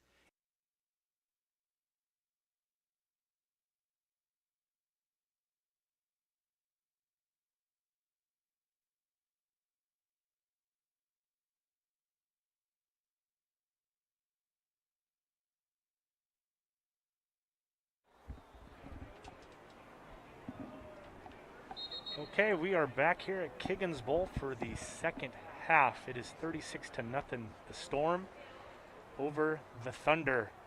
The Weather Bowl, I guess. The Weather Bowl? Yeah, Is it because it's such nice? Oh, because they're both Storm weather versus systems, Thunder. and they get sun for the Storm versus the Thunder. We get the sunniest day of the year. So, it's incredible. Skyview is going to kick off. It's been all Skyview first half. The only time they didn't score was after the fumble when there was like 20 seconds left in the half and they ran out the clock. So the Thunder, again, Coach Matheson has mentioned a couple of times, it's about the process. The Storm need to be able to do is make sure, come out and do what the play and what the formation is setting up for them and execute. There's a good return by Drake. He's able to get a little inside-outside action there. Picked up about 20 on the return. So Mountain View with decent field position. Might be their best starting field position of the night. Yeah, let's see what they can do. You know, they had the half to kind of regroup, and they seem to have some good energy on that sideline. So I'd be surprised if we didn't see a little bit of, you know, momentum here from them. Yeah, and again, this is such a young Mountain View team, and you know, it's important to see how they respond here. Coaches know that. So they're going some wing T action there. It looks like they ran there. Might have been a trap play.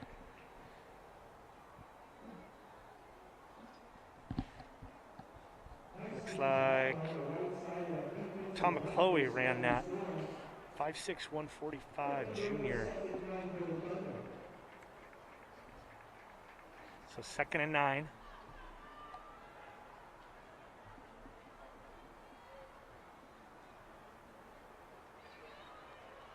There's a decent run. They had some blockers there, but that, trying to see who made that initial contact. They were coming down the line screaming. Yeah, Yamamoto. He really saw the hole well there and used it. Well, when the guard and tackle started pulling, they just read their keys. Coach Brannon coaches Skyview's D-line. He has NFL experience, and they're well coached. We talked about their D-line.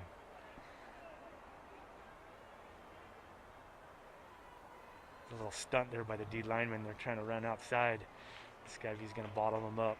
So it's going to be 4th and long again for the Thunder. Yep, another good stop from that Skyview defensive line. You can see, I mean, when you see those tight shots, you just look at how thick and big and strong those guys are. Right. Well, and they, you know, again, that was kind of a grind-out game. I mean, it was big on big against Union.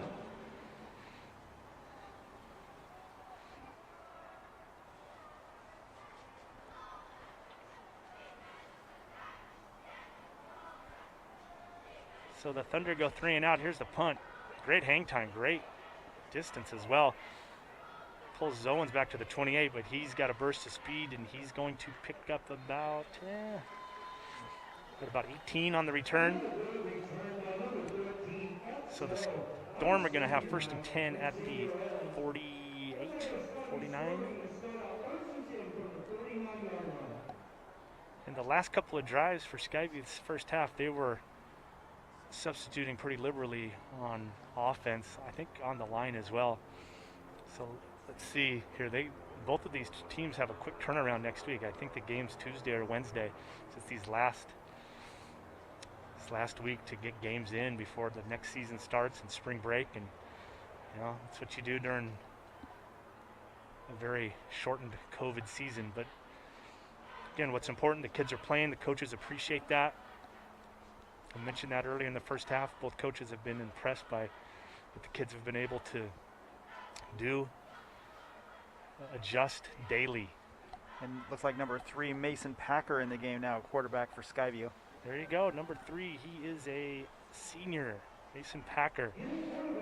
So, on senior day, 2 senior quarterbacks. Nice to see that both can get in. Yeah, Packer's a big guy, 6 foot, 200 pounds. He is. That is a big quarterback for the GSHL. So here we go. And I believe I heard at senior day earlier they said he's going to be attending Portland State next year. Excellent. For football? I'm not sure about that. Okay.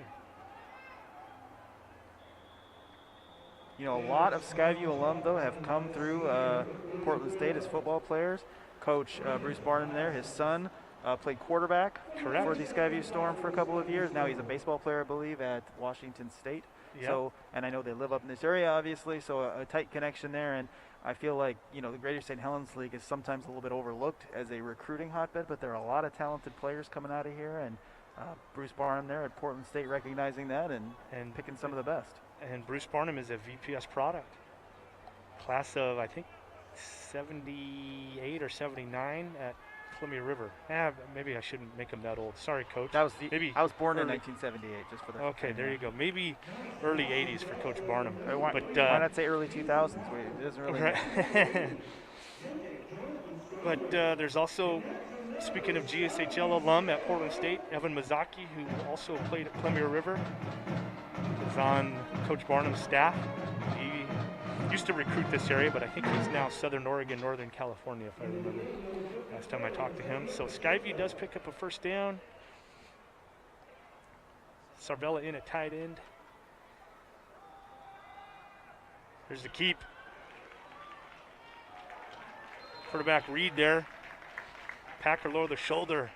Picks up 4 or 5 more. Yeah, read it well. Bowled over the cornerback Jacob Martin there.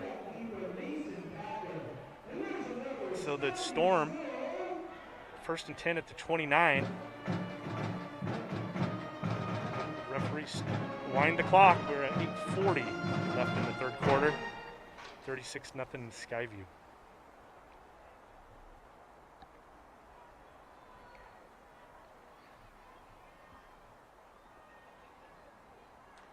Storm running a balanced formation here.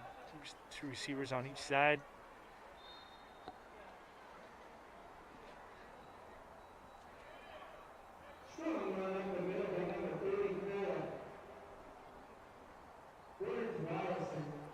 Tobiasen with the carry, number 34.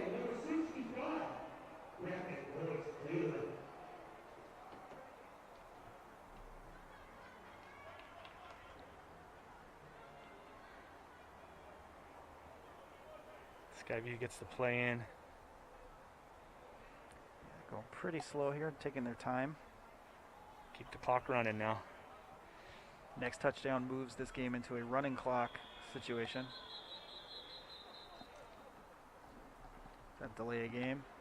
Might have been. They did take a little bit of time there. It looks like it is. So they're going to be backed up. It's going to be 2nd and 12. We need to get this call in for Jim Gray, former coach at Skyview, former principal. They're running the 11 personnel for Coach Gray here.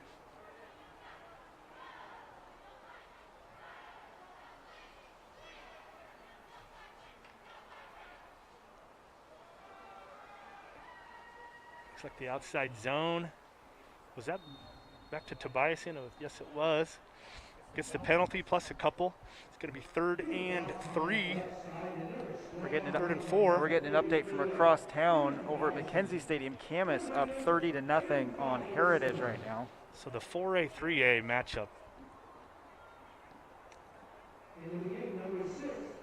You know, if you love high school football, you've got us right now on Comcast Channel 29. You can also watch the Evergreen Sports production.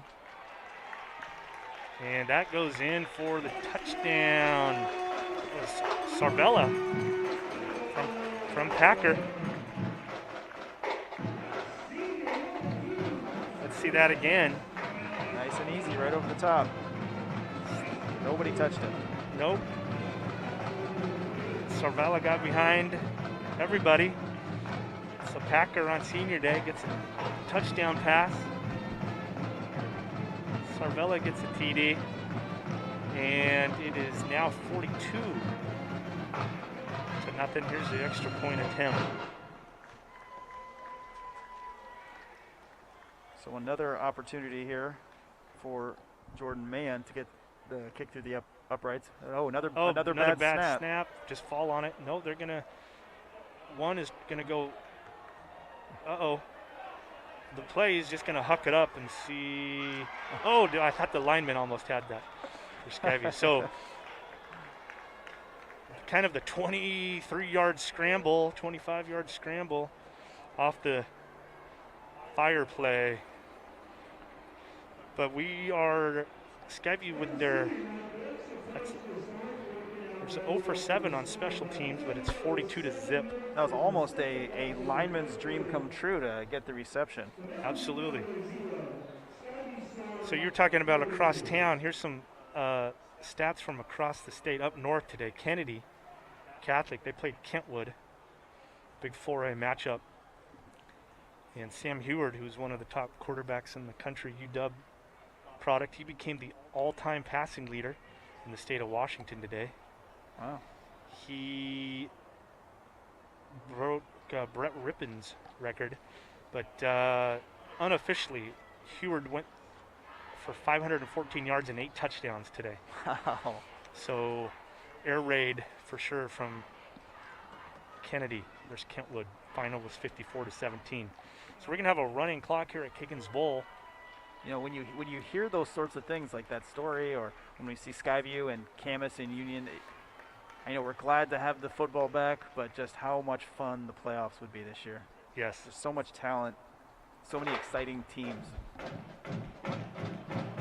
And not just at the 4A, 3A level here too. Because, you know, in our area, you know, we've got some good 2A schools as well. Well, I'd like to see, you know, some of the District 4 2As. Skyview played WF West, who always is tough, and that's been their closest game of the year, 26-20. I think that one went in overtime. The Storm, that was one of those games that first week where the Storm, both teams had a bye, or Storm had a bye and WF West opponent had to cancel or something, so Skyview was able to put that together real quick and went up there, and 2A West gave them a battle. But I'd like to see like one of our big 4A teams go against Tumwater. That'd be a great game, but I don't think that's going to happen. So here we go, Thunder. Just a handoff. There's a good little burst there for number 11 through the hole. There was Zach Gable, the outside run. Really good patience there. Just he paused for that 1 second. He did that twice for the block to develop, and then used it. A lot of the times, you know, runners they feel like if they stop, they're going to get tackled. But he just waited for that block to develop and took advantage. And looks like Skyview has really started to substitute now on D as well. So again, both of these teams, I know they play Tuesday or Wednesday, or I know it's less than a week anyways, where they have to play their last game of the season. Actually, I think Mountain View plays Friday now that I think about that. I thought that was going to be picked almost. But that was a good throw and catch there from McCarthy to that Jacob Martin, the sophomore, 6'2", 175. Yeah, he had a lot of zip on that one. Skyview linebacker stepped in front of that. I couldn't tell if he was going to, from my angle.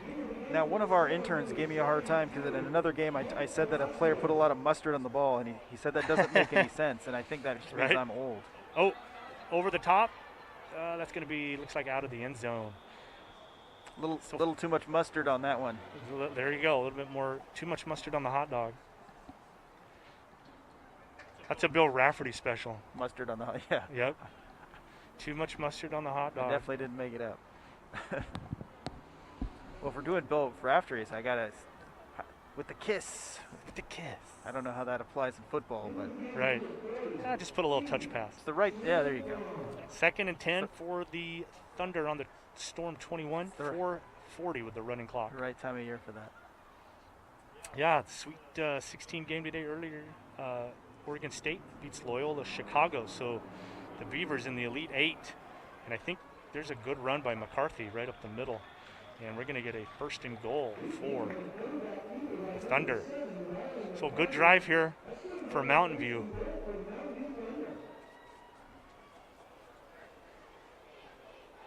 Yeah, just a shoestring tackle away from a touchdown there.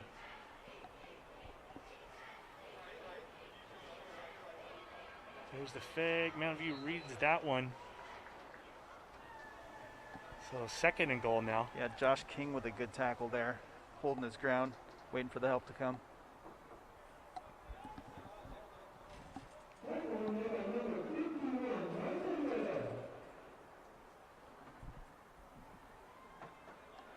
So here's the 2nd and goal play. McCarthy getting the call in from the sidelines, moving some people around. Thunder are set. One more time. Let's see how Mountain View lines this up out of the formation, or Skyview. Here's the snap. And McCarthy looked like he was looking to pass, but he's going to take it in himself from 5 yards out off the right side. So the the Thunder get on the board. And here comes the PAT try. It's 3:16 left in the third quarter. Great angle on that replay. You could really see how that play developed. He Yeah. had a lot of time and just waited for the right option to develop, had the patience to take it. So we were talking earlier about our kicker. Yeah, this is Jude Mullet. He will be at Central Washington next year kicking, so he's got the leg, and he proves it right there. He kicks it over the scoreboard, almost out of the fenced area here in the field. So that was a boot. So there you go, good drive for the Thunder. And now it is 42-7. So see what Skyview responds with. You know, they're going to have the younger players in there, but as they've shown, or maybe not even younger players, but players who aren't starters in. We Right. saw earlier Mason Packer showing some presence in the pocket, so it'd be fun to get another possession out of him. And hey, you know, let's keep doing our student crew. We got Ethan Reyes. He's up next. He's a member of our team. Ethan Reyes is a sophomore at Columbia River High School. Ethan has been doing VPS game time broadcasts since he was an 8th grader at Jason Lee Middle School.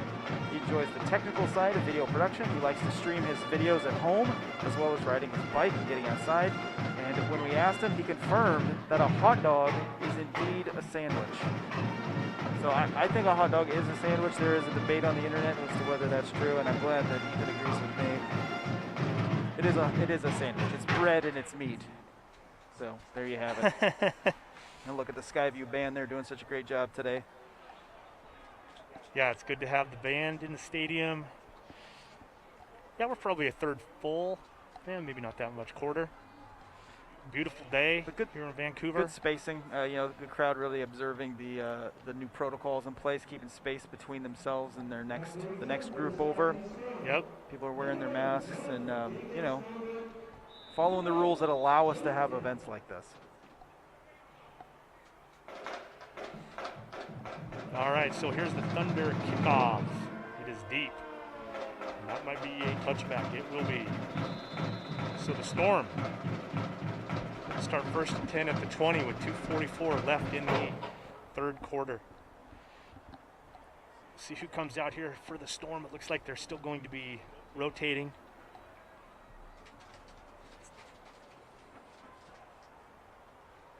And I think Packer's going to be in a quarterback. You see Coleman here, helmet on, but on the sideline. Not in the huddle coming out right now. Yep, I see number 3 there, Mason Packer heading back out. Looks like we're going to have Josh King back in the backfield again. Okay, so this group did score the last time around. So Corin Gustafson on the bottom side of the screen, number 21, wide receiver. He actually worked with us a little bit at VPS Game Time. Nice. As an underclassman. There's the read, and Packer pulled it, picks up 3. Yeah, maybe 2.5, 2nd and 8. Owen Filburn trotting in here, subbing out for Tanner Beeman. We've also got Joseph Perez in there. We haven't seen much of him yet today, the junior. Yep. Who's up top, Nick? Do you know who that is? Sure. He's tall. Is that very tall?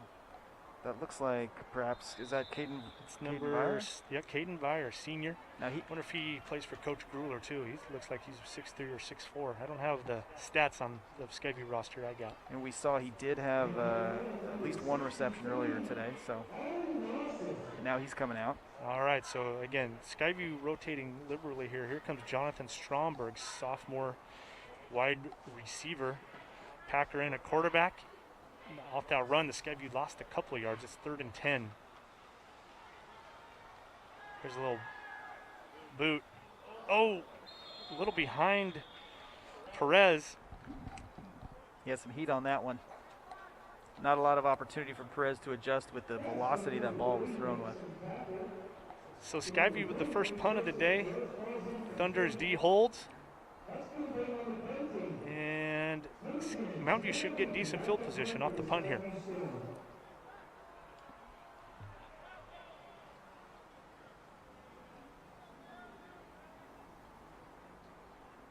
do not see who's in to punt for. I think that's Tanner Beeman. Is it Beeman? I was going to say it looked like 10, but he's not listed as a kicker, but that's all right. Here we go. Well, he should be. That's not a terrible punt. No. Good hang time. Just let it go. Mountain View's going to get decent field position at the 49, looks like. All right, so change of possession here. Last few seconds of the third quarter, it is 42-7. Skyview. We might have a new quarterback coming in for Mountain View too. If I'm not mistaken, Mitch Johnson looks like he's going to take over. A sophomore. Sophomore QB, 6'1", 200. Also looks like a good athlete for Coach Matheson. And that's going to end the quarter here. They kept the clock running. So one more quarter of football here at Kiggins Bowl. Kind of fun to see these Skyview Storm being so efficient on offense. It's fun to see their younger, yet lesser used players get some action in. It's also fun for Mountain View to kind of turn things around there in that third quarter and put some points up on the board.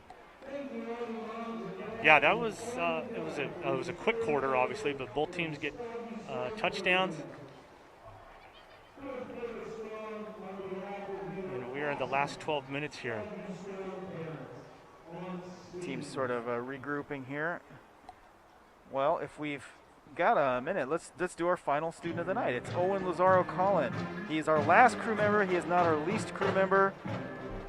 He is a senior at Hudson's Bay High School. He likes the hands-on elements of video production. He enjoys video games and drawing in his free time.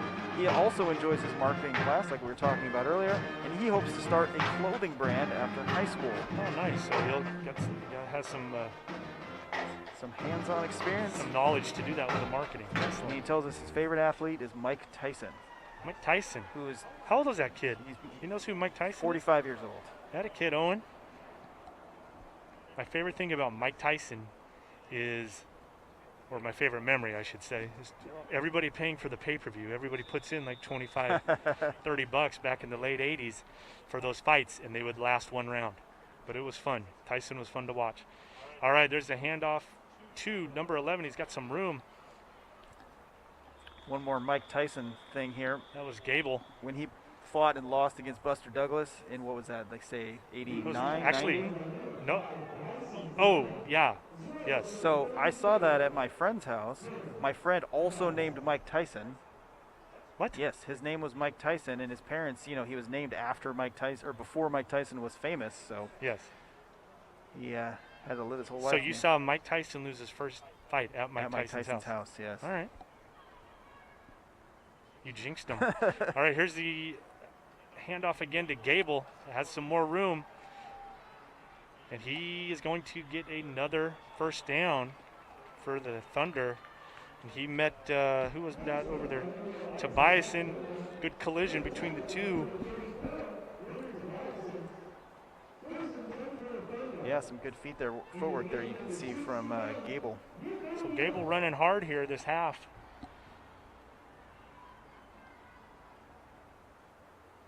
And the Thunder are driving again. Here we go. 1st and 10 at the 23.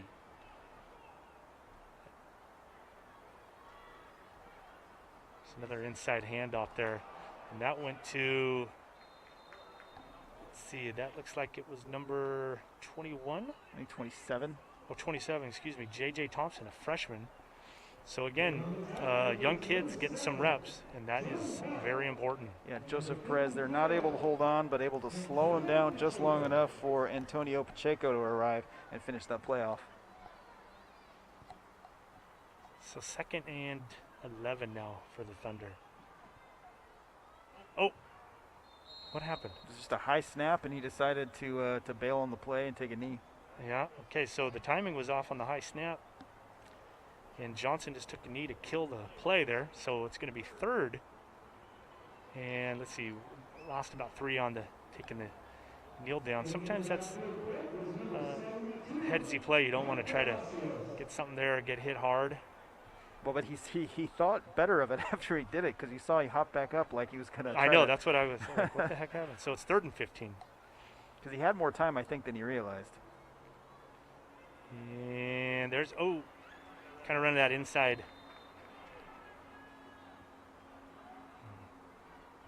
going to be 4th and long now. My guess is Mountain View will go for this. Let's see what they have under the 4th and 17. Another good play by Pacheco here on the tackle.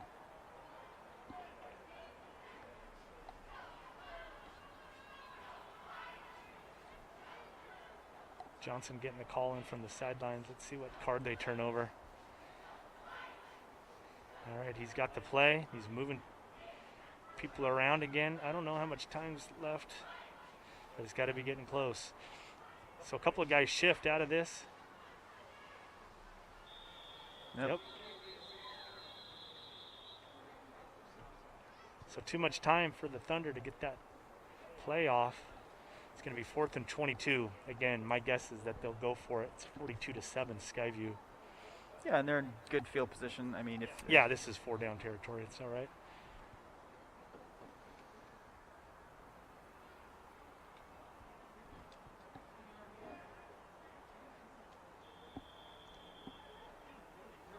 All right, they're set this time, and here is the snap. Johnson stepping into the pocket, throws out to Drake, a little too high for Drake, and that'll be incomplete. And turnover on downs, so Skyview's offense will come back out. Mountain View's defense will come back out. We're down to 8 minutes.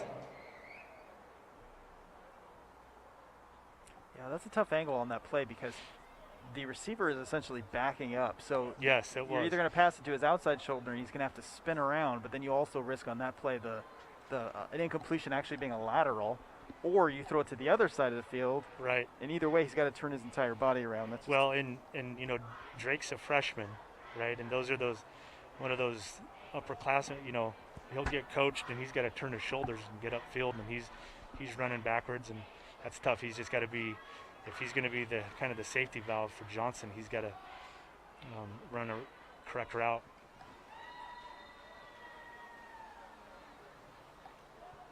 All right, so Skyview. King wanted another strong run. Yeah.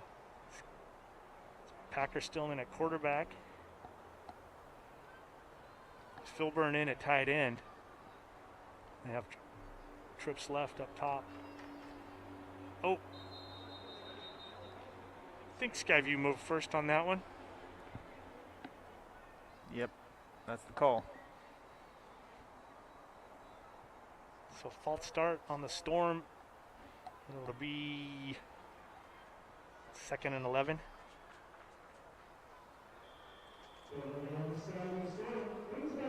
Oh, 2nd and 10. Here we go.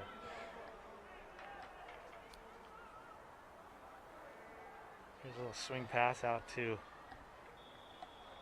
Perez. Gets most of the penalty back.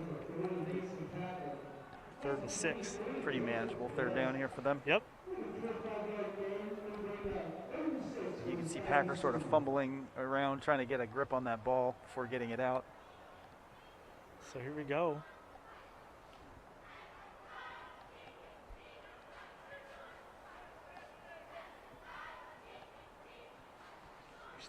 Third down play for the Storm coming up. Looks like they jumped a little bit early that time as well. Well, the entire right side jumped, but the ball didn't snap at all. So right, so sometimes that happens with substitutions. A new quarterback need to make sure they know what the count is. So it's going to be 3rd and 11. So I'm sure they'll get the communication down here now from the sidelines, make sure they know what the snap count is. Line is set. Packers getting the call.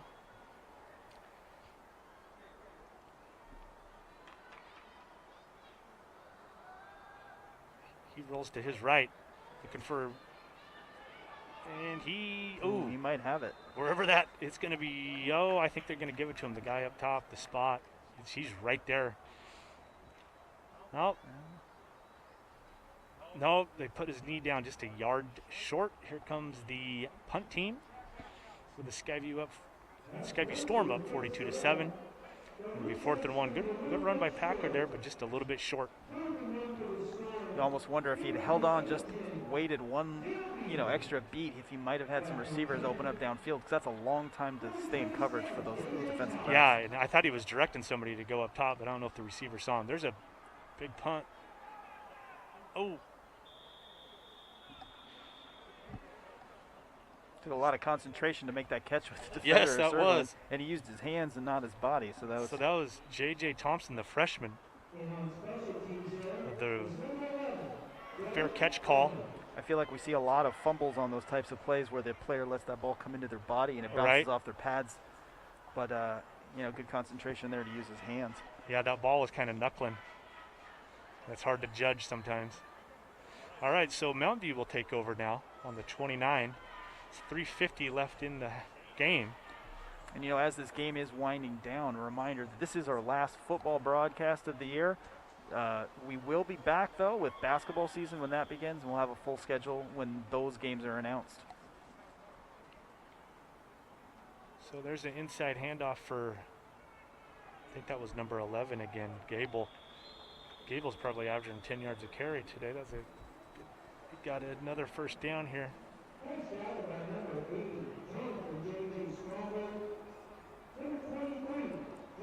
See him taking some initial contact and pushing his way through with his feet there. Yeah. Coach Matheson, Mountain View's substituting, getting some guys some playing time.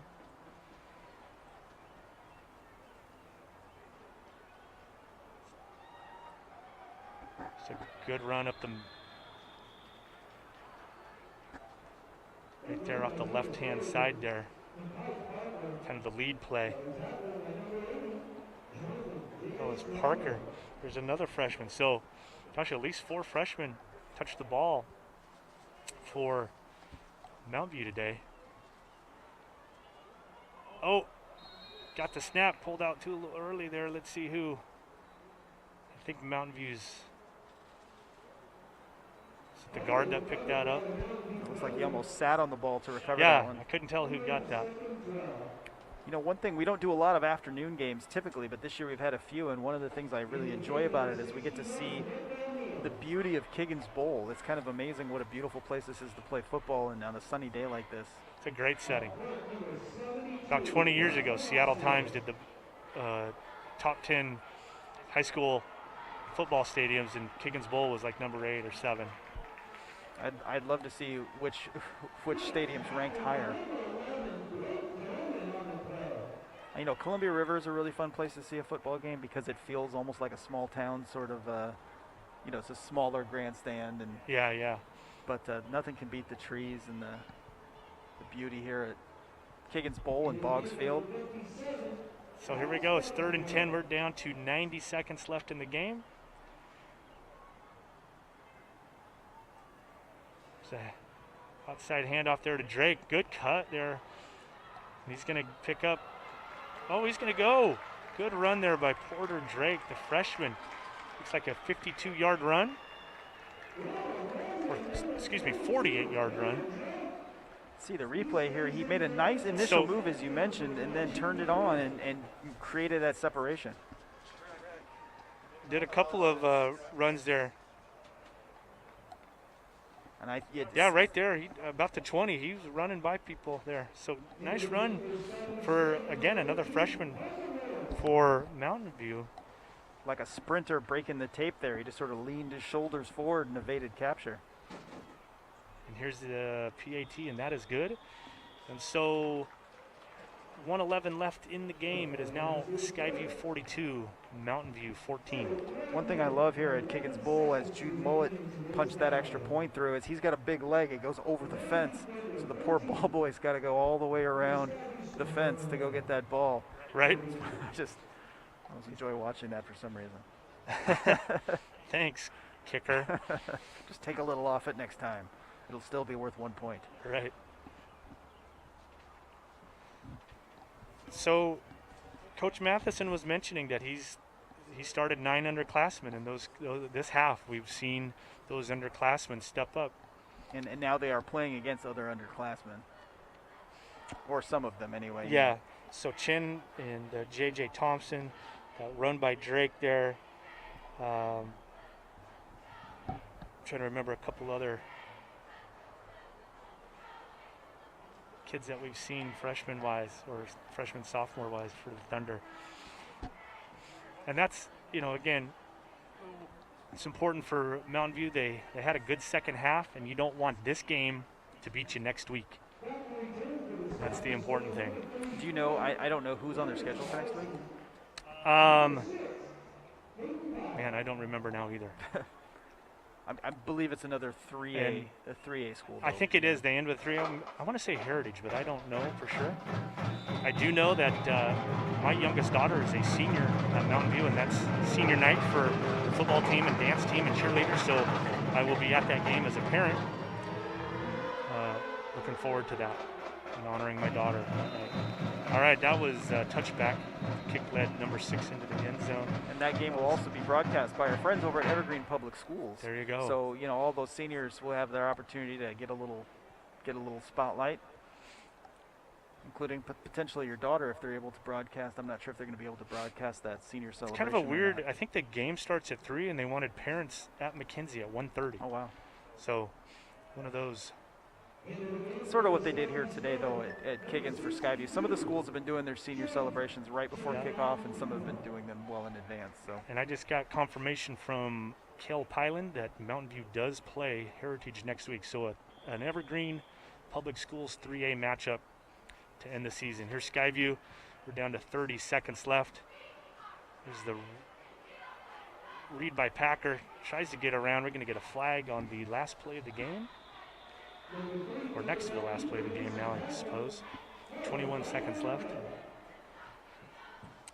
And we got one ref calling the kill the clock and another ref winding it up. So that should be it. I don't know if Skyview's going to get another one here.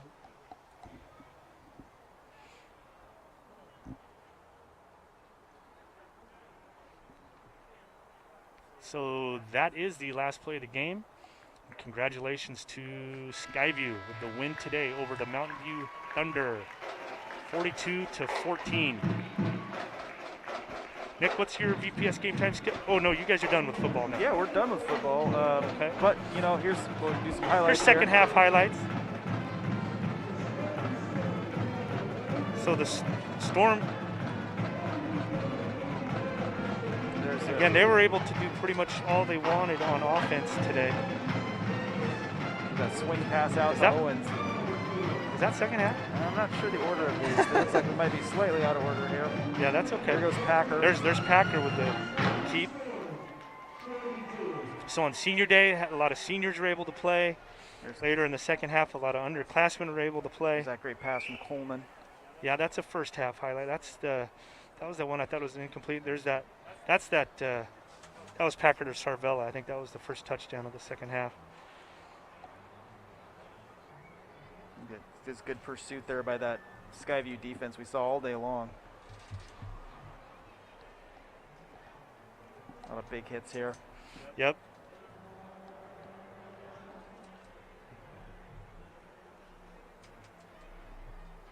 So here's the last touchdown of the game. Second for Mountain View. Drake hitting that sideline. Again, freshman. Getting some good game reps. Skyview, you can see there on your screen, celebrating that victory, 42-14. We will have, as we mentioned earlier, basketball coming up in a couple of weeks here from all of the different schools across Vancouver Public Schools. And of course, Columbia River High School has its own sports broadcasting program. They'll be bringing you basketball games as well. So there's going to be a lot of high school athletics coming up on Comcast and on the Vancouver Public Schools social media channels. All right, Nick, always a pleasure. I'm going to try to get a couple basketball games in for you. When I see the schedule, I'll see how that works out. Appreciate the VPS Game Time crew, and congratulations to the seniors Game Time. Appreciate all you did this year and over the last couple of years, even though we were cut short last year. So for Tony Liberatore, I'm Nick Vole. Thanks for joining us, and have a great evening. Thanks.